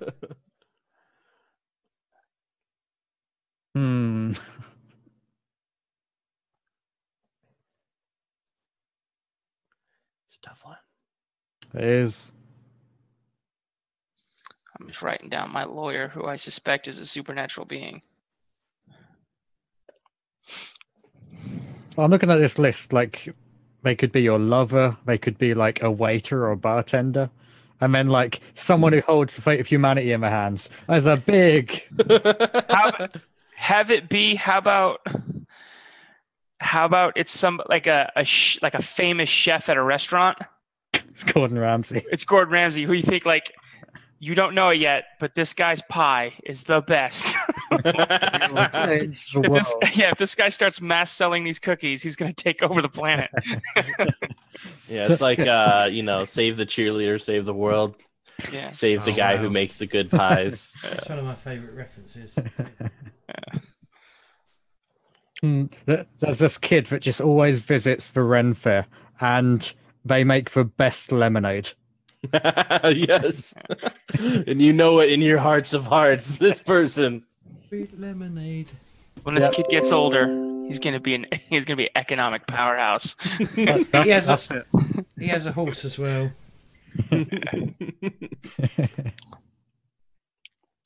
All right. So yeah, we're moving on to step 7, which is remembrances. So in general, angels are loners. And it's out of habit, out of nature, and out of survival instinct. But like all expatriates, they know people from the old country because they can't avoid seeing them around the same places. Eventually, after centuries, they become something like friends with the angels they keep running into. Like human friendship, most of this is built on shared experiences, remembrances. So the angels, the other players will be the closest friends on this earth, and you guys will share memories with them. Because in part, angels can't learn the way humans do. There's no part of their brain that turns the specific into the general, the repeated into the instinctual. So every time they need to do something, they have to go back over what they learned to do it. So like in most RPGs, personas, which are what you guys are, have abilities and skills which allow them to manipulate the world around you. And the biggest part are skills, whenever you have a skill associated with something that you want to do, you get to draw 2 cards instead of 1. So it counts as a blessing, which is really important.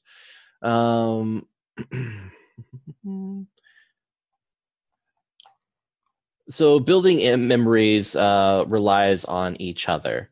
So what we'll do is kind of looking at the Twitch stream. We'll say with Nathan on my right, that'll kind of be our table visually as we do this. With James on the right of Nathan and Jay Wall on the right of James, and then flip that over again with Nathan being on the right of Jay Wall.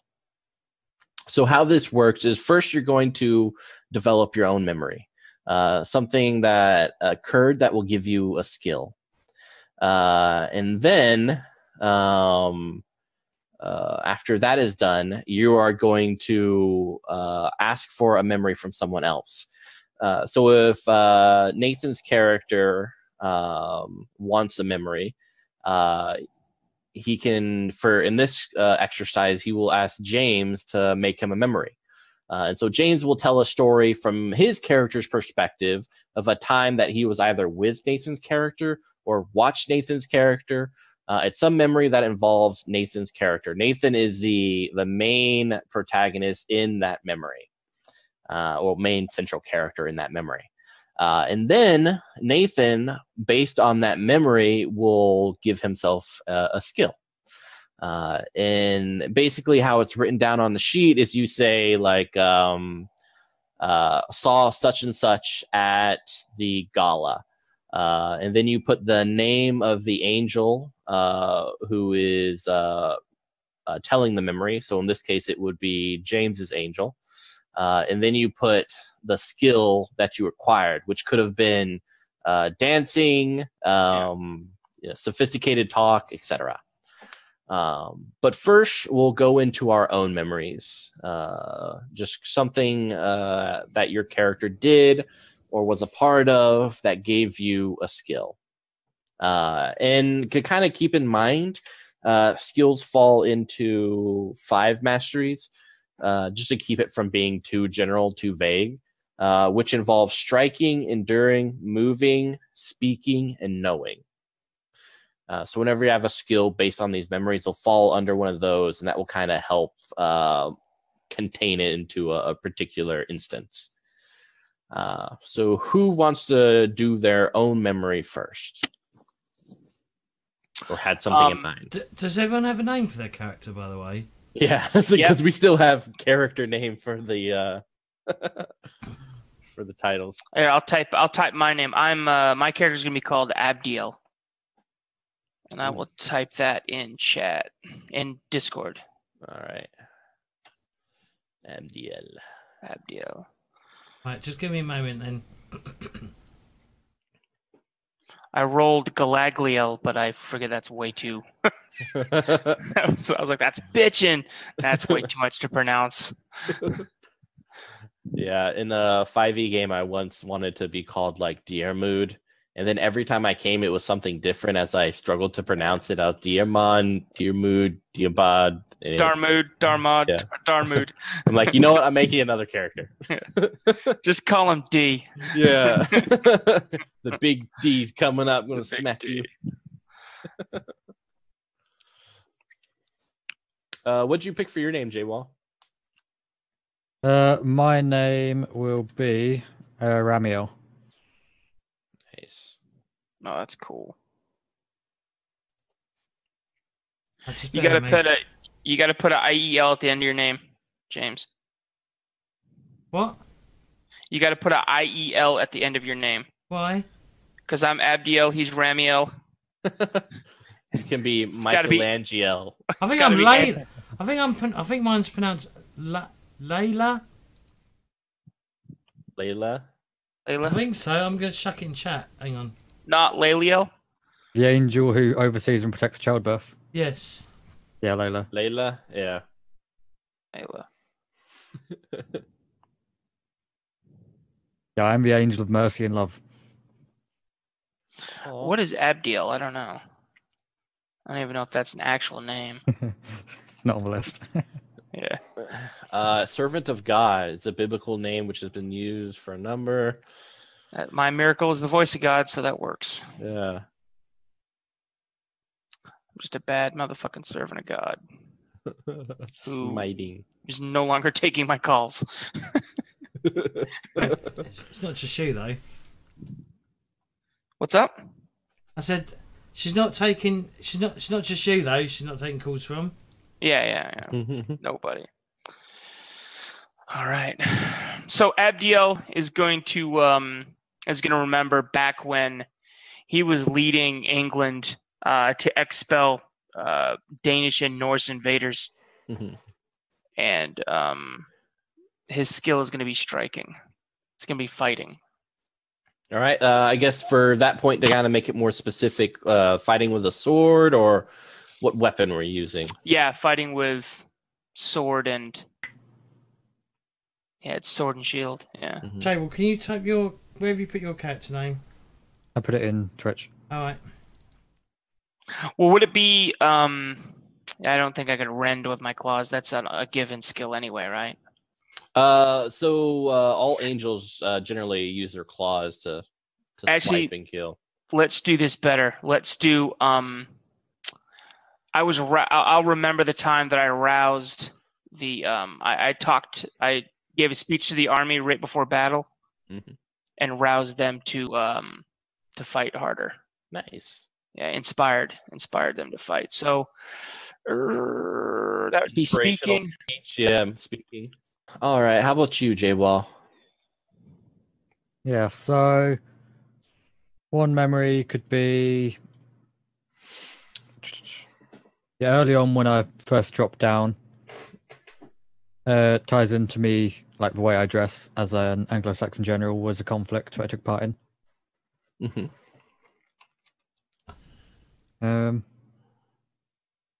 Yeah, I suppose just like took part in conflict and was in the combat with loads of troops. And all right, cool. So you're doing like a striking mastery. What was the specific thing? What specific fighting? Well, I suppose like I was leading the army and ended up chopping the head off the enemy's leader. Let's say. So decapitation. Yeah, decapitation. Achievement unlocked. Defenestration. Yeah. I shoved him out a window. All right. How about you, James?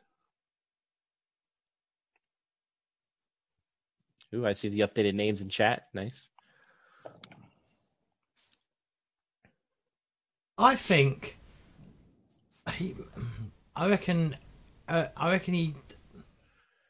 he delivered someone of royalty. Yeah. Yes, I think he made. Yeah, I think he helped deliver a child of royalty. Not sure who.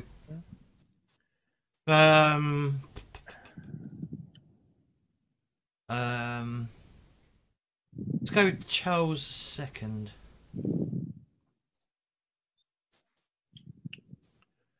All right. What mastery and skill did you think is appropriate for that?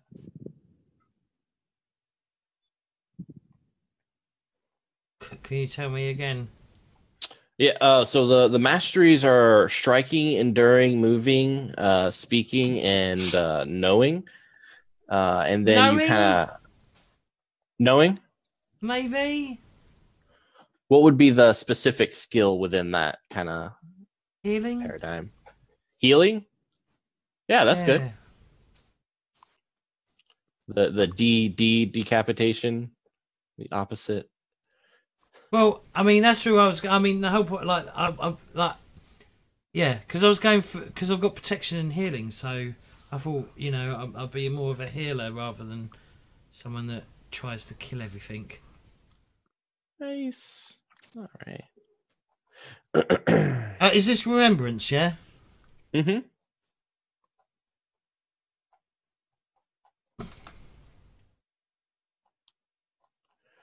All right. So now we're going to do one for each other. So we'll do Nathan We'll do one for James, and then James for J-Wall, then J-Wall for Nathan. Okay. So basically, yeah, Nathan, you are going to make a memory for Layla, something that you observed or you were part of with Layla.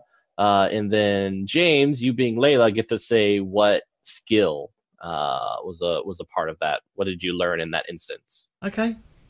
Okay. So, Abdiel and Layla participated in World War One, or we'll say World War Two. No, we'll say World War One. That was particularly horrific. It was. And you, I remember, Abdiel remembers specifically Layla running a field hospital. Yeah, running a field hospital, and being in complete and utter control of everything that was going on inside it. So, from like the chaos of the wounded, the gunfire, the shellings, it never fazed Layla, and Layla was in complete control and saved a lot of lives, and never took any credit for it. Mm-hmm. Never was recognized for it, and Layla just did it because that's what Layla was meant to do. Perfect. So James, he did a great job of kind of explaining this memory, and it has lots of different skills that you could pull from. But what did your character learn through that experience? Okay, I'm going to be dumb again. So what are they again? Sorry. Striking, enduring, speaking, or knowing. Enduring. And moving. And moving. I think enduring. All right. And what was the specific skill? Yeah, what would be under enduring? Well, what would you want to? Yeah. Do you want like fatigue? Like, you can endure physical hardship, stress? Yeah. Yeah. Poisons, gas. I think he was like, yeah, because he's already got healing. I can't go for healing again because that's ridiculous. Yeah. Mm-hmm. So it needs to be something else. So I reckon he learned basically, basically being able to like a stamina. I guess he learned. He managed to like just endure being able to have not much sleep and help everyone with his lack of sleep. Yeah. Does that even fucking make sense? Yeah, long hours of exertion. So it would be like, if you're ever doing a test where maybe you have to. Oh, man, I'm trying to think of a good example. But, if there was a tragedy in the city and it required you to kind of work for a full week without sleep, you could then use that skill to give yourself another a blessing for that instance. So, yeah, it could definitely work out. Yeah. Also, if you're working present day in like the children's ward of the pediatric ward of a hospital, you can just be the constant person on shift. Mm-hmm. Just because you're used to working long hours or whatever. People just always see you there. Silent watcher. Do I need to write that whole thing down? So you can. So generally, how it's written out is a small paraphrase of the memory, and then you want to put Abdiel because he was the teller of the memory. Then you write down the mastery, which for you was enduring, and then you put the specific skill. Oh, okay. So what did it? Hang on. I didn't write down the mastery on the second level, on the first skip place. Oh yeah, well it was knowing. Healing. Yep. Okay. Yeah, knowing healing. Yeah, so I'll put a example of it in the chat for you. Abdiel saw me working in a field hospital during World War One. Yeah, the example they give in the book is brought about the fall of Rome. So the angel who witnessed it was Yeshua, and then planning, knowing.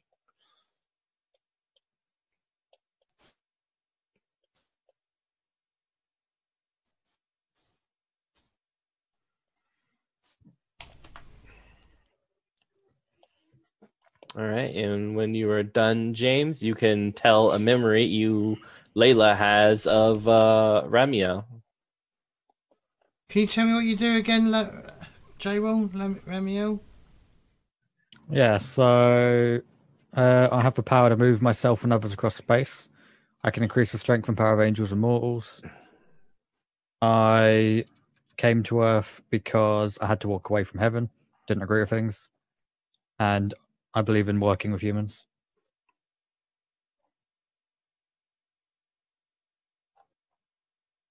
Apparently into decapitation. Yeah. He's a badass general.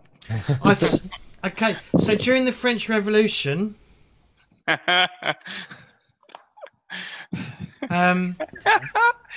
the French Revolution, I saw you quite giddily using the old guillotine on the old, noble class. Am I just a super bloodthirsty character now? That's the image I'm getting. Pompeii was the least of your angel of mercy and love. that destroyed Pompeii. Here's All your right, mercy. all right, I'll change it. I'll change it then. I'll change it. It's fine. It's fine. It's fine. No, I'll change it. I'll change it. For swift mercy. No, I'll change it. I'll change it for you. I'll change it. Mercy. And also, like, one of the cool parts of Relic is the kind of playing with perspective. So one instance is like you, the person who was giving the memory. You can say, I saw this angel like strangling this person in the alleyways of old London in a particular bitter winter. And so that was his perspective. But the angel, the person in question, could then, through play, if that ever is brought up, be like, well, actually, I was trying to help this man live, but the pain was too unbearable, and he asked me to end his suffering and his pain, and I was trying to, send him off to heaven and give him mercy. So perspective is very, very important for this game, and kind of what your perspective is of another character can come up in play as you, the person it's about, kind of puts it into question or brings up what actually happened. So something to think about. I saw Ramiel strangle a man in an alley. taking part in the Nuremberg trials. Is that what it's?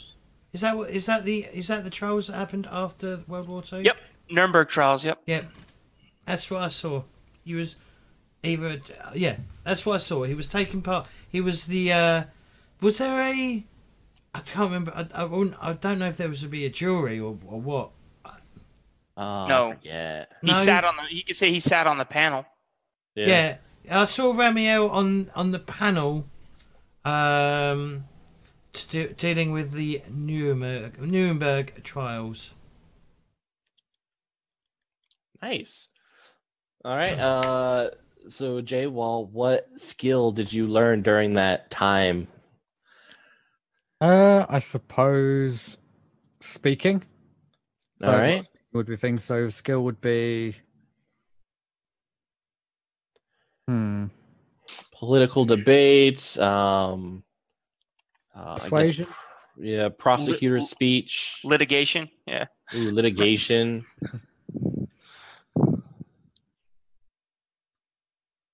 Prosecution.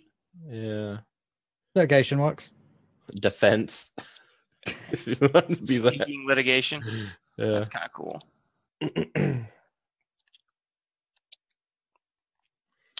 All right, cool. Let me get back to the screen to see. Yeah. All right. Jay Wall, whenever you're ready, go ahead and give Abdiel a memory. Yep. So I recall that Abdiel was sailing with Leif Erikson and aided him in being the first known European to set foot on North America. Ooh. All right. And I suppose my belief is that he had a connection with the Norse because they like thunder and all that. They're gods. Like it, yeah. All right. I'm gonna say it's knowing would it be planning or preparedness? Could be preparedness be a skill? Yeah, definitely. Yeah. I'm trying to think if that would be.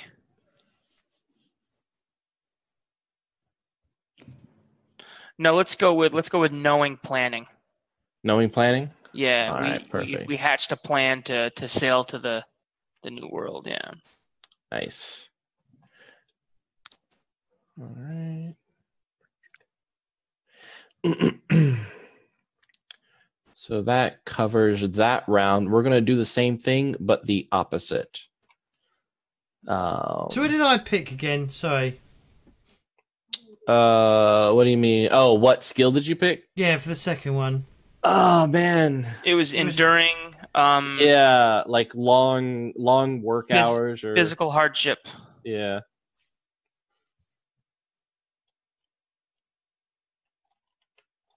Stamina, enduring stamina. That's what it was. Should I call it stamina or what?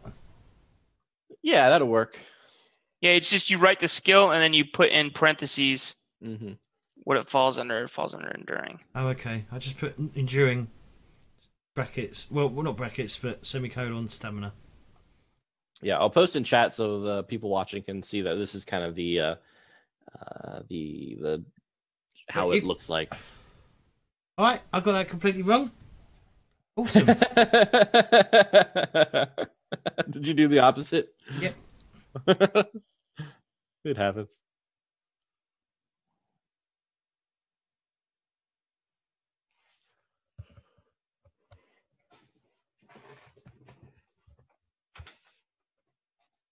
Oh, fuck's sake. Knowing is half the battle. G.I. Joe. Need to figure out how to make that a skill. Do you know how we called that Action Force in the UK? Yeah. It's called knowing public service announcement.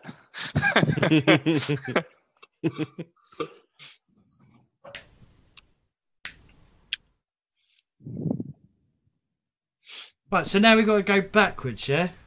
Yep. So Abdel needs to come up with something for Ramiel, and then Ramiel needs to come up with something for me, and then I need to come up with something for Abdel. Exactly. Right.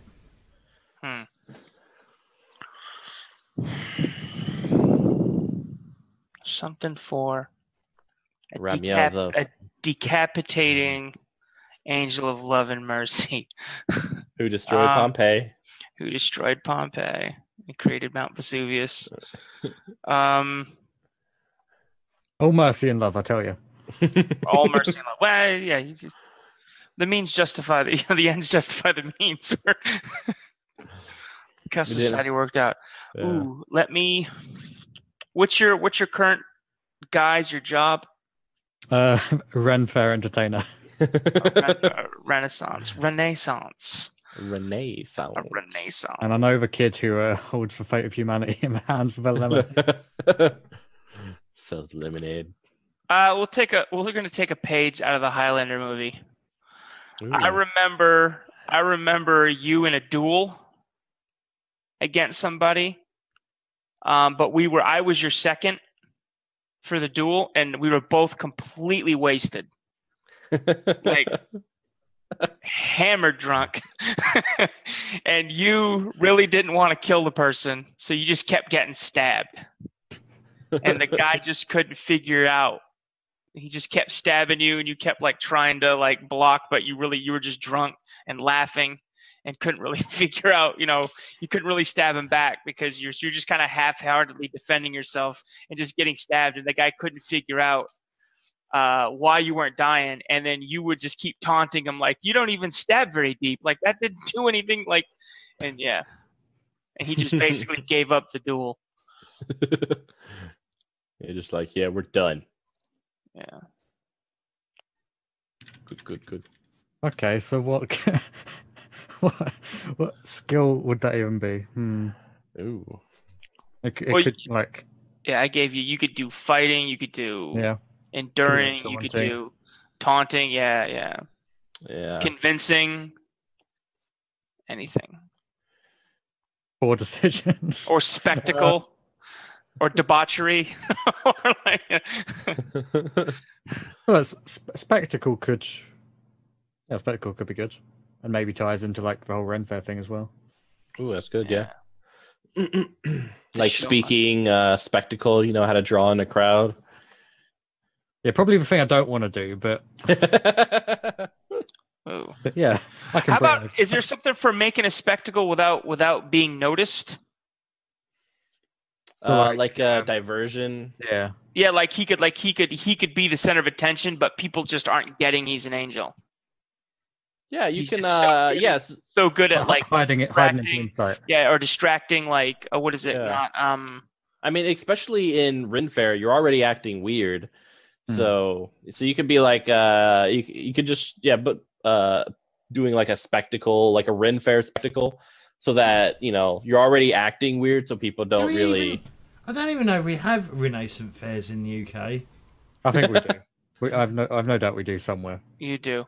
They're called LARPs. You do. If you don't, you guys definitely have a medieval martial arts Yeah. team. There's Is dudes that just beat the piss out of each other in plate mail armor. That's just Mortal Kombat. Yeah. Yeah, so you could do like Renaissance spectacle, allow you to like create a diversion, and people don't really get that you're an angel because you're like this Renaissance guy. Yeah. And that would be, I guess, knowing. Ooh. You could choose knowing, but no like culture or vices. Yeah. You could go in a different. You could go in really any direction. Yeah, definitely the masteries kind of say like how you'll use it. If you wanted to like distract people, probably speaking. Or it could even be under moving. If you're trying to help other people hide and such. I'll do it as moving. Especially if you're like acrobatic about it, and Yeah. maybe you eat swords. Or maybe when when he moves, he just like his impressive movement just isn't suspected Yeah. because he knows how to hide. He knows how to hide being an angel. So it's just like, oh, that guy's really talented in acrobatics. Not he's got wings and he's He's soaring 20 feet in the air. yeah. What? All right, cool. So Jay Wall, when you're ready, hit up Layla for a memory. I did have one and I've forgotten it. Brilliant. Remember that you defeated the whole idea behind remembrances. You forgot My it. memory, it's your memory. No, it's a memory of you, of me. Exactly. I don't remember you, so. Oh, wow. Let's go with. Tell me a bit about your character again. So I'm the angel of overseas and protects childbirth. I'm a healer, but I like to hide amongst humans very much. But I am a holy. I guess I am a holy warrior at heart, but I don't. It doesn't. I don't bring it. I don't normally use it. I landed on Earth on the 1500 during the 1500s. And I've definitely had influences across Europe.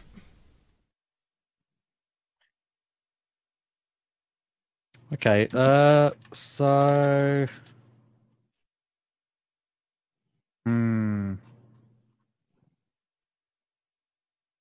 1500s, he said. Up to present day, of course, because I assume I assume the game is set present day. Yeah, correct. Yeah. So I've got a lot of stuff that's from like in the past. I've only got like one thing of present history, which is World War One. But most people are dead from World War One, being that it's 100 years old. Yeah, so we'll save. Does that work? Wait.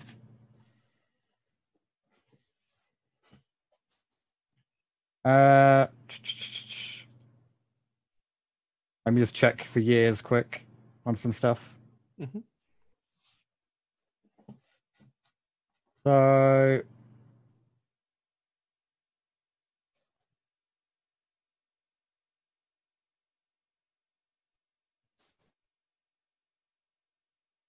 yeah, okay, so when there was the epidemic known as the Spanish flu, you was I suppose there to like aid people. What's the In that- Spanish flu? When was that? That was 1918 to 1920. Oh, okay. It killed more people in 6 weeks than AIDS did in 6 years. Yeah, it was the deaths of 50 to 100 million people. Yeah, and it attacked So the what did you young and the say- healthy, not the elderly or the young, What did you or see the me? super young and super old. What did you see me do? Yeah, so like you was there like kind of in the wards, making sure people like were helped and got what they needed. And there was one yeah, there was one person that you knew they weren't going to make it and you just gave them a merciful death, as I would see it. Chop the head off. The only way to be sure. Like here's And a did little you say- more Did morphine. you say it affected old people, not young people?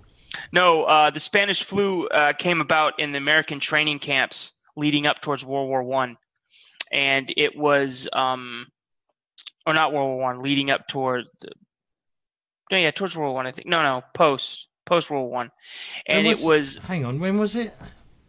18 to 20. So yeah, so it was just 19, 1920, yeah. so it was the tail end of the so it was the tail end of the Great War then. Yeah, and Right. it attacked. The problem with the Spanish flu is it attacked the young.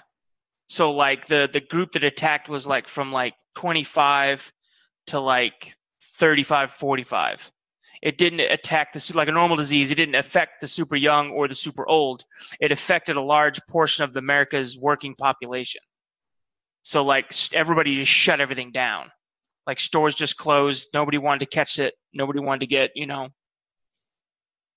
it was a pretty big epidemic, pretty big scare for, Jeez. yeah. So you're at a military camp, and there's many soldiers who were just not going to make it. You gave them a quick and merciful death, so they didn't have to suffer. Oh my god, what am I getting from that?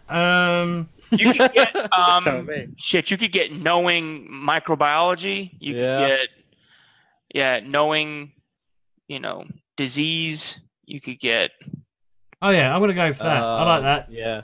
Uh, Or what is it? no. Keeping things sanitized. knowing field sanitation. Yeah. Yeah, you could go with knowing pestilences. Or maybe speaking, giving comfort to people in pain and suffering. all right, yeah, I'm gonna go for comforting. Yes. Striking, maybe you slap someone. Like, stop it. What would comforting come under? Speaking. Yeah, so you're really good at kind of like the deathbed, the bad news. What's it? Bedside table manners, or yeah, which is actually perfect for a nurse. You spell comforting. Okay, well, can you type that in? COMFORTING. So Yeah, I'm like not- that. right, I'm not good with people. Just thank you. I spell comfortable with a table in it. I try and spell it how it sounds, but I usually get it completely wrong. Ha, beat you to it, Jay Walt. Not on my screen. Ah, darn it. Not on my screen either. Oh man, it's only on my screen. For milliseconds. Right, Yeah. there we go. That's that done. All right, perfect. So Layla, do one for Abdiel. Abdiel. During the 19s, I saw Abdiel during the 1960s with the whole counterculture of the free love movement. He was at Woodstock, and he was standing on a small hill, and he looked stoned out of his brains. Standing on a hill, stoned out of my mind. All right. Knowledge, drugs. Yeah, let's go. Knowledge, narcotics. Is it knowing if you're completely out of it? Is there any knowledge there? Or we can go knowledge. Could you go knowledge hedonism? You could go knowledge Woodstock. I was at Woodstock. You do man. knowledge hedonism, yeah. I'm going to do knowledge hedonism. Yeah, I was hedonistic. I was at Woodstock, man. That's what I'm going to write as the memory. I was at Woodstock. Or like moving Karma Sutra. I'm sure that happened. Yeah, I'm gonna roll that into hedonism. I was at Woodstock. Knowledge hedonism. Getting some of that free love. Or knowing, not knowledge. Hedonism, knowing.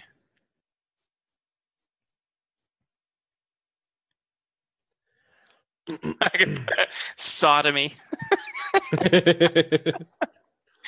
Hedonism. Hedonism, knowing. Sorry, I went for something completely different. Sorry. No, that's fine. That's fine. Yeah. It's Well, I mean, like, I was apparently drunk dueling, so. You know, I took a hit of DMT and got shot to the center of the universe for 30 minutes.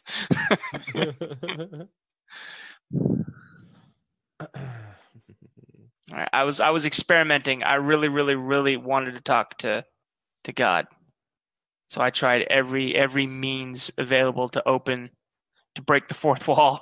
Every means available to try to break down chemical and otherwise spiritual to try to break down and see if I could get back into heaven. Blast myself into heaven for at least 10 minutes. But I couldn't do it. I saw aliens. I saw the center of the universe. I saw fractal patterns that spoke to me in a language of love. All right. So real quick, let me tell you guys your miracles. So for the area, the swords, which one is that again? Or which one are you guys? That's Layla. Yeah, I got the sword of Layla. majesty. Yeah, so angels are creatures of fire and can shoot forth small flames, which, as they say in the book, a trick that stopped impressing the mortals when the lighter was invented.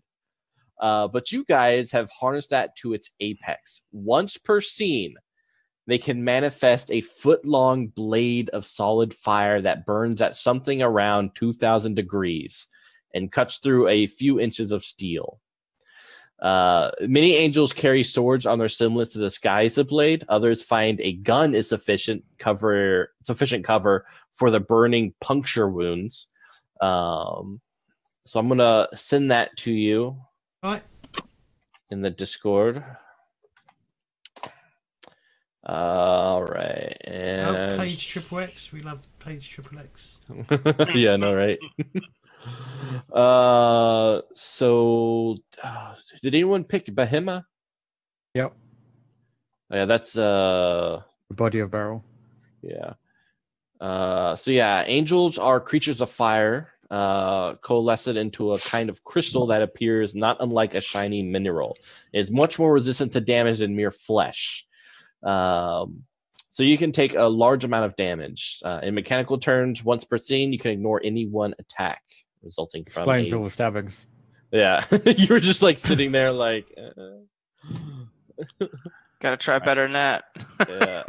So I posted that on chat, and then finally, let's go down to The voice of God. Yep. All angels have impressive resonant voices, but the Esha speak with the sound of a great tumult, and the earth shakes to hear it. When they choose, they can bear true witness and be believed, as long as they do not lie. Anyone who hears them while they speak with the voice of God believes absolutely that that is what is said is true. The truth here must be absolute, not what the angel believes to be true. This does not command or control anyone, but it can be very convincing. For example, someone told that if they remain somewhere that they will surely die, will likely want to flee.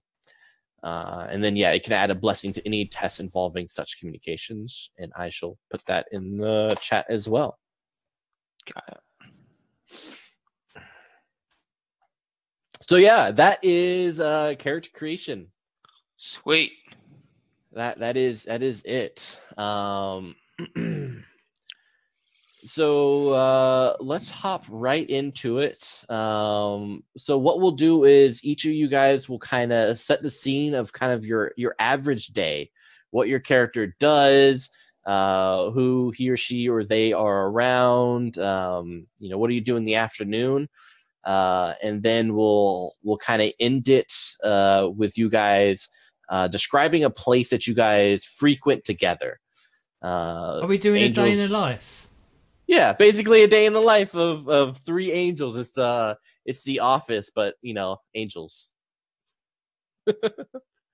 All right, so who wants to go first?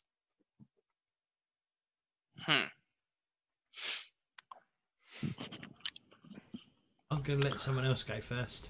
Yeah, I'll go first. Okay. Where does this take place? Where are we set? Ooh, so good question. Are we Vegas? Yeah, let's have us in Las Vegas because I know that's where the published scenario has you guys. Yeah. So we'll go with Las Vegas. Let's go with Vegas. Sea of Sin. Yeah. That's why I like one of the characters. And one of the pre-made said, "It's Vegas, the city of sin. There's got to be some bad people here." so I'm gonna go check it out. Let's have a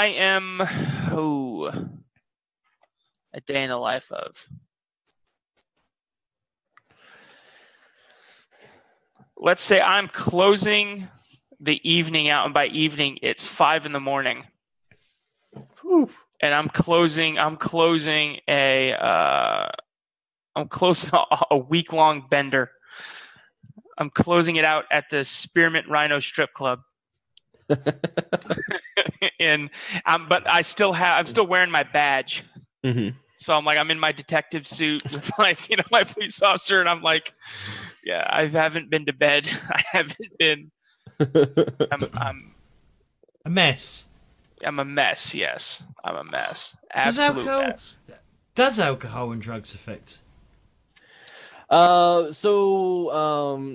It can to a point, and I have to kind of double check. But we'll say for this instance, because there's always loopholes with everything within this game. So I'll double check. But worst case, your angel has found, just because of your knowledge of drugs, has found a loophole to kind of get that feeling that you've always wanted. So I was there. I have scored. The reason why I went on this bender is because there's a controlled substance that I haven't tried yet, and it's Adderall.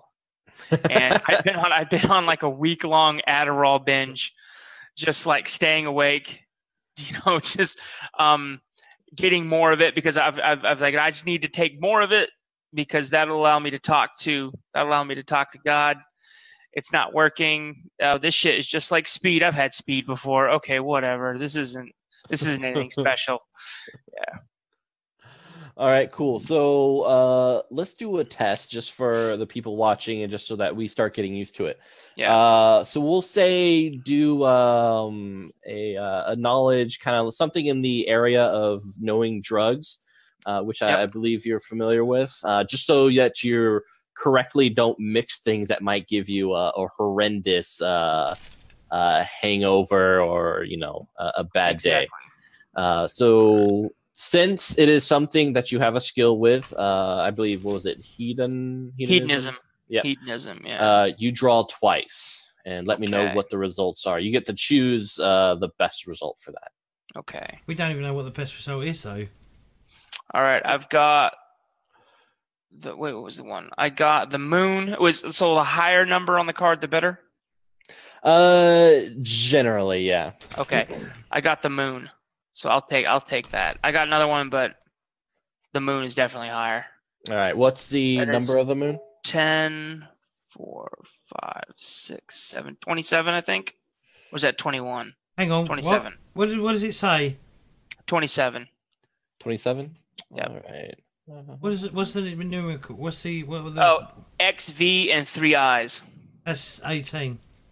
Is that 18? Yes. Yeah, it has to I'm be sorry. 2 X's. Yeah. Okay, sorry. Yeah, 18. Sorry. No, it's fine. I was listening to other playthroughs of this, and people had similar, like, Yeah. who reads Roman numerals anymore?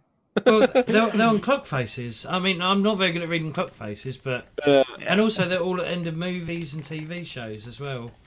True. Yeah. All right. So with an 18, so first off, what type of card was it? What was the what was the full card? It was just the moon, right? So The it's a moon. Yeah. This isn't one of your signifiers. No. All right. My signifier is justice. Okay. All right. So since it's not a minor arcana and it's a major arcana, because they do kind of numbers differently, puts the card count unless it's your signifier, the devil or the world, it puts the card value as a 10. And so for this case, you get a grudging success, which means like a yes, but. So you successfully kind of watched your intake of alcohol and a couple of other drugs, and for the most part, you feel pretty decent. You do kind of, as you're kind of out of your stupor, remembering probably giving one of your friends a little bit too much more money that you're pretty sure now that you're out of it was probably just a placebo for like something that will calm your stomach. All right. Yeah. All right. So let's hop into the life of who wants to go next, Layla or Ramiel? You want to go first, Jay Wong? Sure.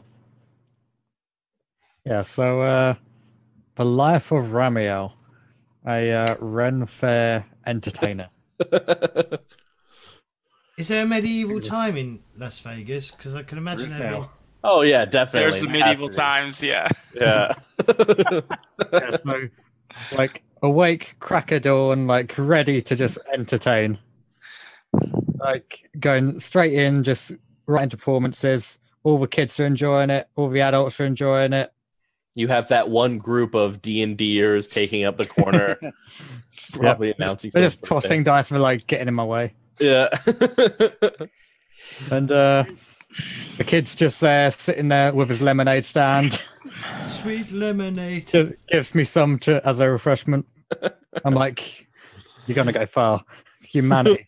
Rest on your shoulders. And he's like, Yeah. thanks. Yeah. He probably like takes encouragement and then goes home like, yeah, mom. He's like, keeps telling me I'm gonna rule. I don't know. And she's like, stay away from that strange woman. All right, cool. So we know you're really good at spectacles and stuff like that. So why don't you roll for that? Not roll, but draw. Yep. See how So, 2. successful you were in there. Yep, 2, and you pick Yep. the best. So I got a 4 of cups and an ace of pentacles. Ooh, Ace of Pentacles. All right, so I believe the 4 of Cups is the best for this one. Yeah, so for the 7 to 10. Ooh. Yeah, so 6 or lower on a minor arcana is a failure. So well, tell me what happens. What kind of unfolds? Yeah, so those D&D kids, they've tossed some dice out. I didn't quite see him there in front of me. and just slipped and fell on some kids. Yeah, they probably complain. You have some mothers who are like hitting you Knocked with over lemonade. yeah. Strangely, the dice like rolled a 1. But Yep. you know, you're an angel. You don't know what that means. All right, Layla.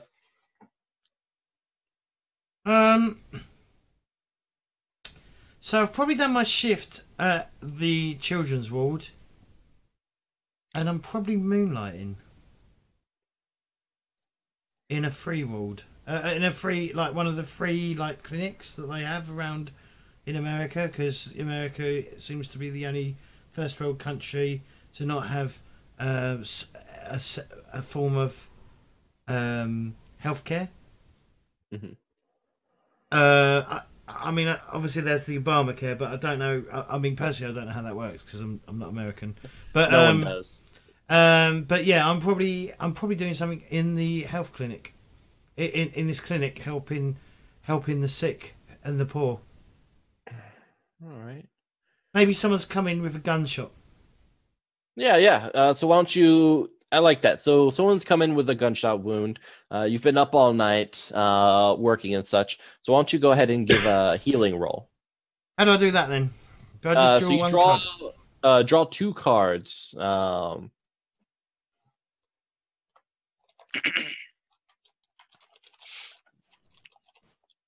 the sun. All right. How the fuck does? Hang on. 19. See, you so- almost did it too. Yeah. So I mean, major arcana, you don't have to give the number for anymore. For Okay. draws, major arcana, unless they're one of 3 instances, will always be grudging success. And I've got So that other Oh. one. and the other one's What? 2 of Pentacles, which is just a 2. Okay, so out of that one, the major arcana beats out because the 2 of Pentacles would have been a failure.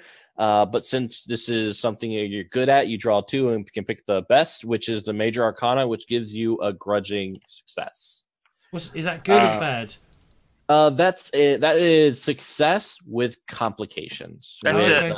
That's a yes, but Mm-hmm. Yeah. So you're working hard on this person, trying to do your best to clear out, to make sure there's no infections in the wound, to get every bit of the metal and the shrapnel of the bullet as it's kind of spread throughout his body.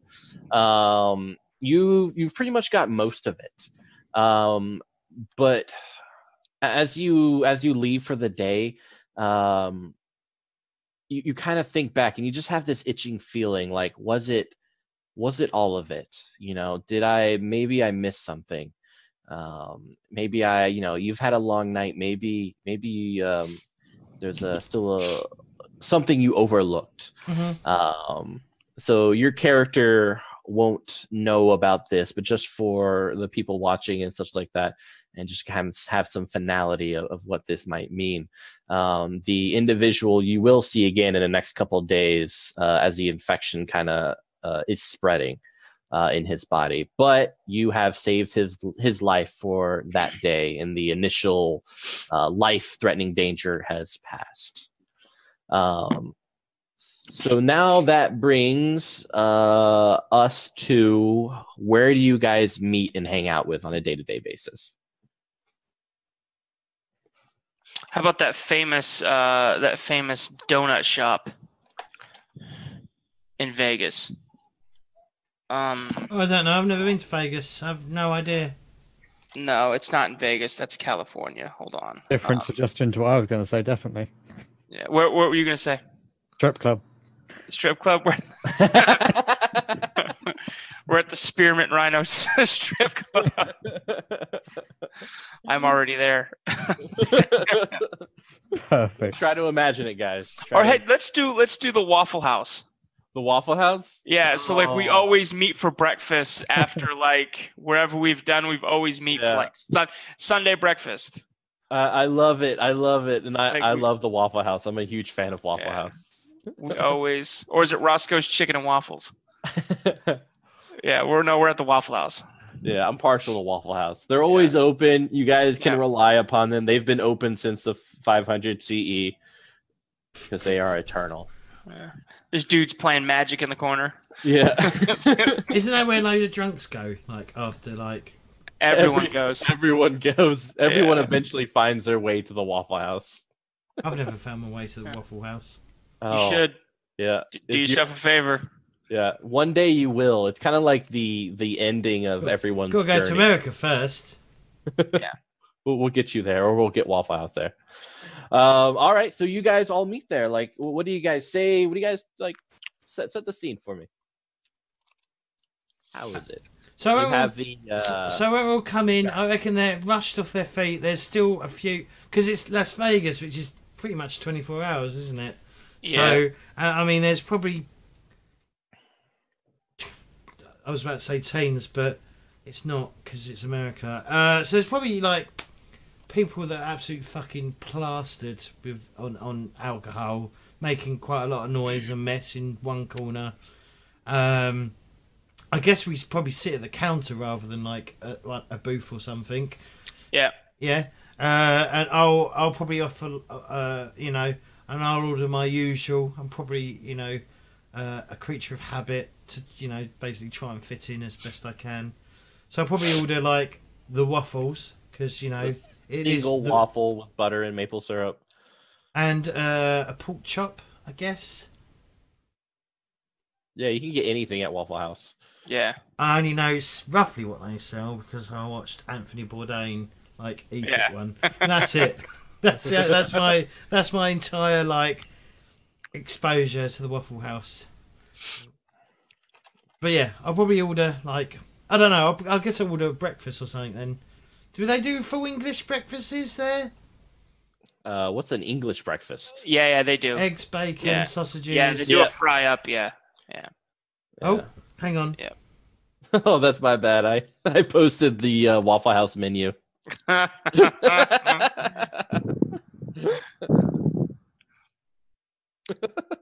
gonna have the my character, of course, is in there. I'm having the biggest pile of carbohydrates in what? Just try again because I've made you a regular, so you should potentially be able to post it. Okay.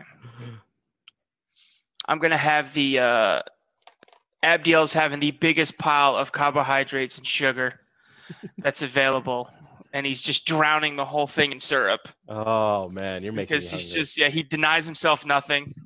He puts the syrup down and starts it's making people in the Waffle House sick. How much he's putting on there. Yeah, but he looks like a 20-year-old. Oh yeah, this guy just eats whatever he wants. Sure. Yeah. Curse that guy. Has the same figure. Yeah. Yeah, and if you guys look at the menu, generally they are always sticky. At every Waffle House, they're just always sticky. What's that? Oh, the menu. The menu. Yeah, the menus are always sticky. All right. How about you, Ramiel? Guess it'd be breakfast. Yeah, so Ramiel will have a ham and cheese omelette, and that's it. Awesome. Probably with a dark roast coffee. Ooh, nice. All right, so here's what I'll do. On the you know what, guys? There's a lot of things messed up with this world, but these waffles are goddamn delicious. I'll nod and say yes. This is very good. They don't seem to do an Tried the omelettes. English breakfast. No. It's not going to get called English breakfast, but I can't see it. I'm upset. You talk about eggs, bacon, toast, beans. Yeah. Oh, no beans. Well, do they serve beans at Waffle House? I don't know. I don't think so. I haven't eaten at the Waffle House since 1999. It probably didn't exist. All right. I'll have what's grilled biscuit and jelly? What the fuck is that? Oh, it's jam. Sorry, Yeah. I forgot. God, what would I go for? How about you? Since they know what you do, you order an English breakfast. Yeah. And they just cook it for you. You just order off menu. Yeah, I mean the So Waffle House. everybody's looking at you and they're like, "How's this motherfucker get baked beans?" It's like because everybody knows this guy works triple shifts at the goddamn children's hospital, so they just give him what he wants at the Waffle House. Yeah, they have like a special like area in the pantry that's just to make your English breakfast. Yeah, It's not that different. It's only literally beans, maybe black pudding, but I don't think they'll do black pudding. yeah, no, they won't. No self-respecting American chef will do black pudding. No. I'm just kidding. It would, but not at a Waffle House. Yeah, all right. Yeah, I've full English. Yep, but no mushrooms. Yeah. Oh no, Okay. he has mushrooms because I'm not playing myself. He likes mushrooms.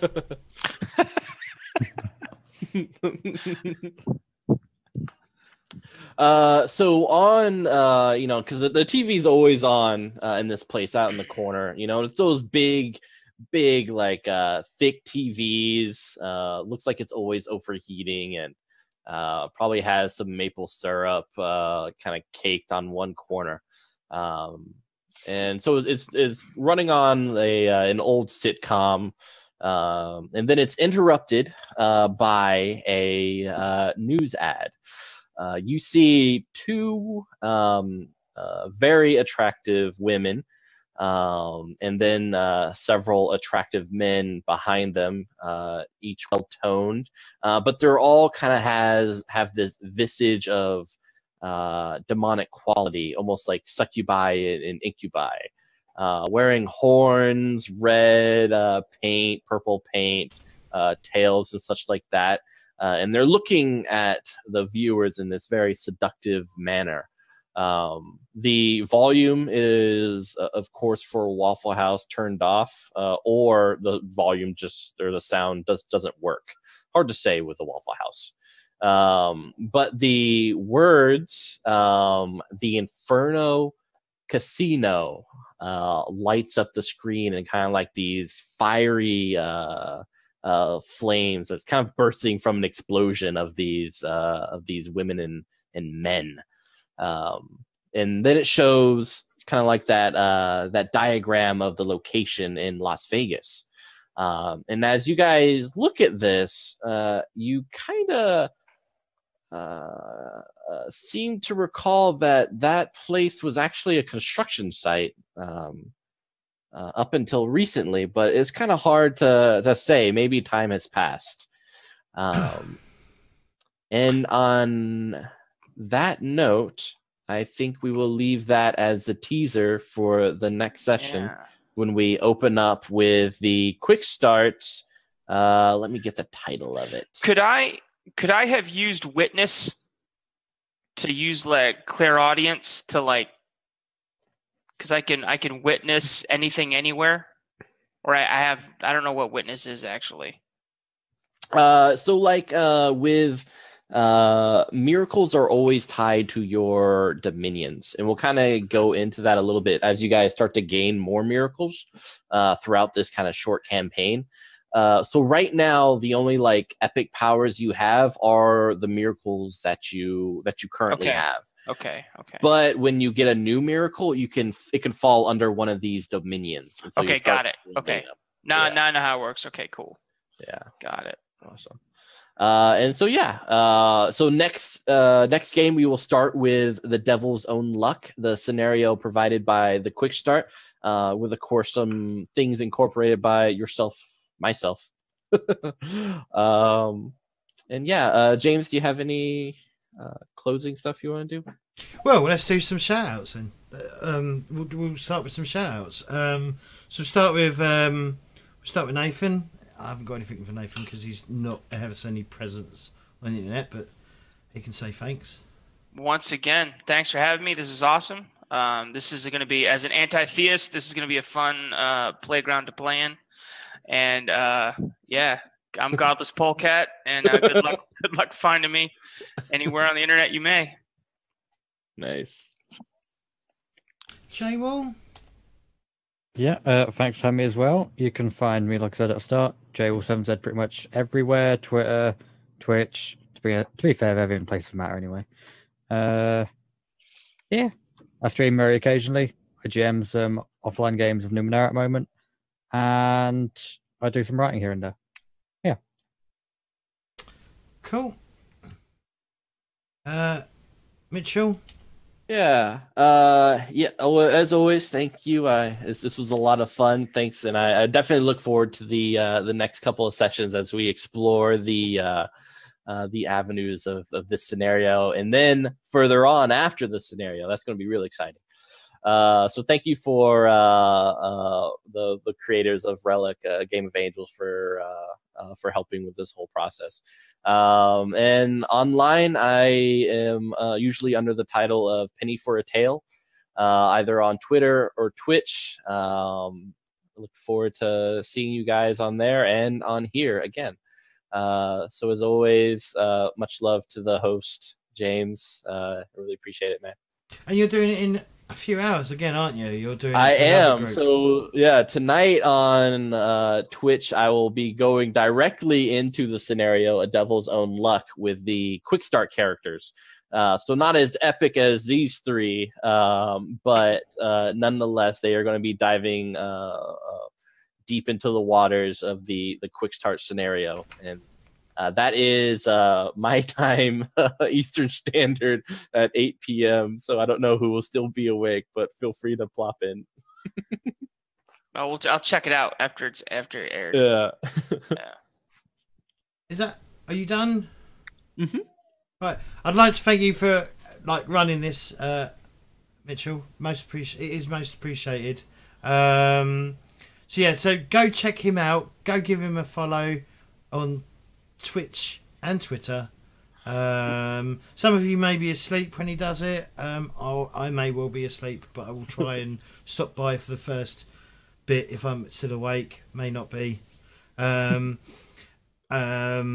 yeah, don't forget, guys, if you're interested in playing this game, go check out the Kickstarter page, which you can now see in chat, or if you're watching the YouTube video, you'll be able to see it in the description below. I think it's an excellent game, and I'd like to thank the people from Relic for helping set this up and communicating with me for about a week, sorting this all out. If you enjoy this at all, do consider following me on Twitch or on YouTube.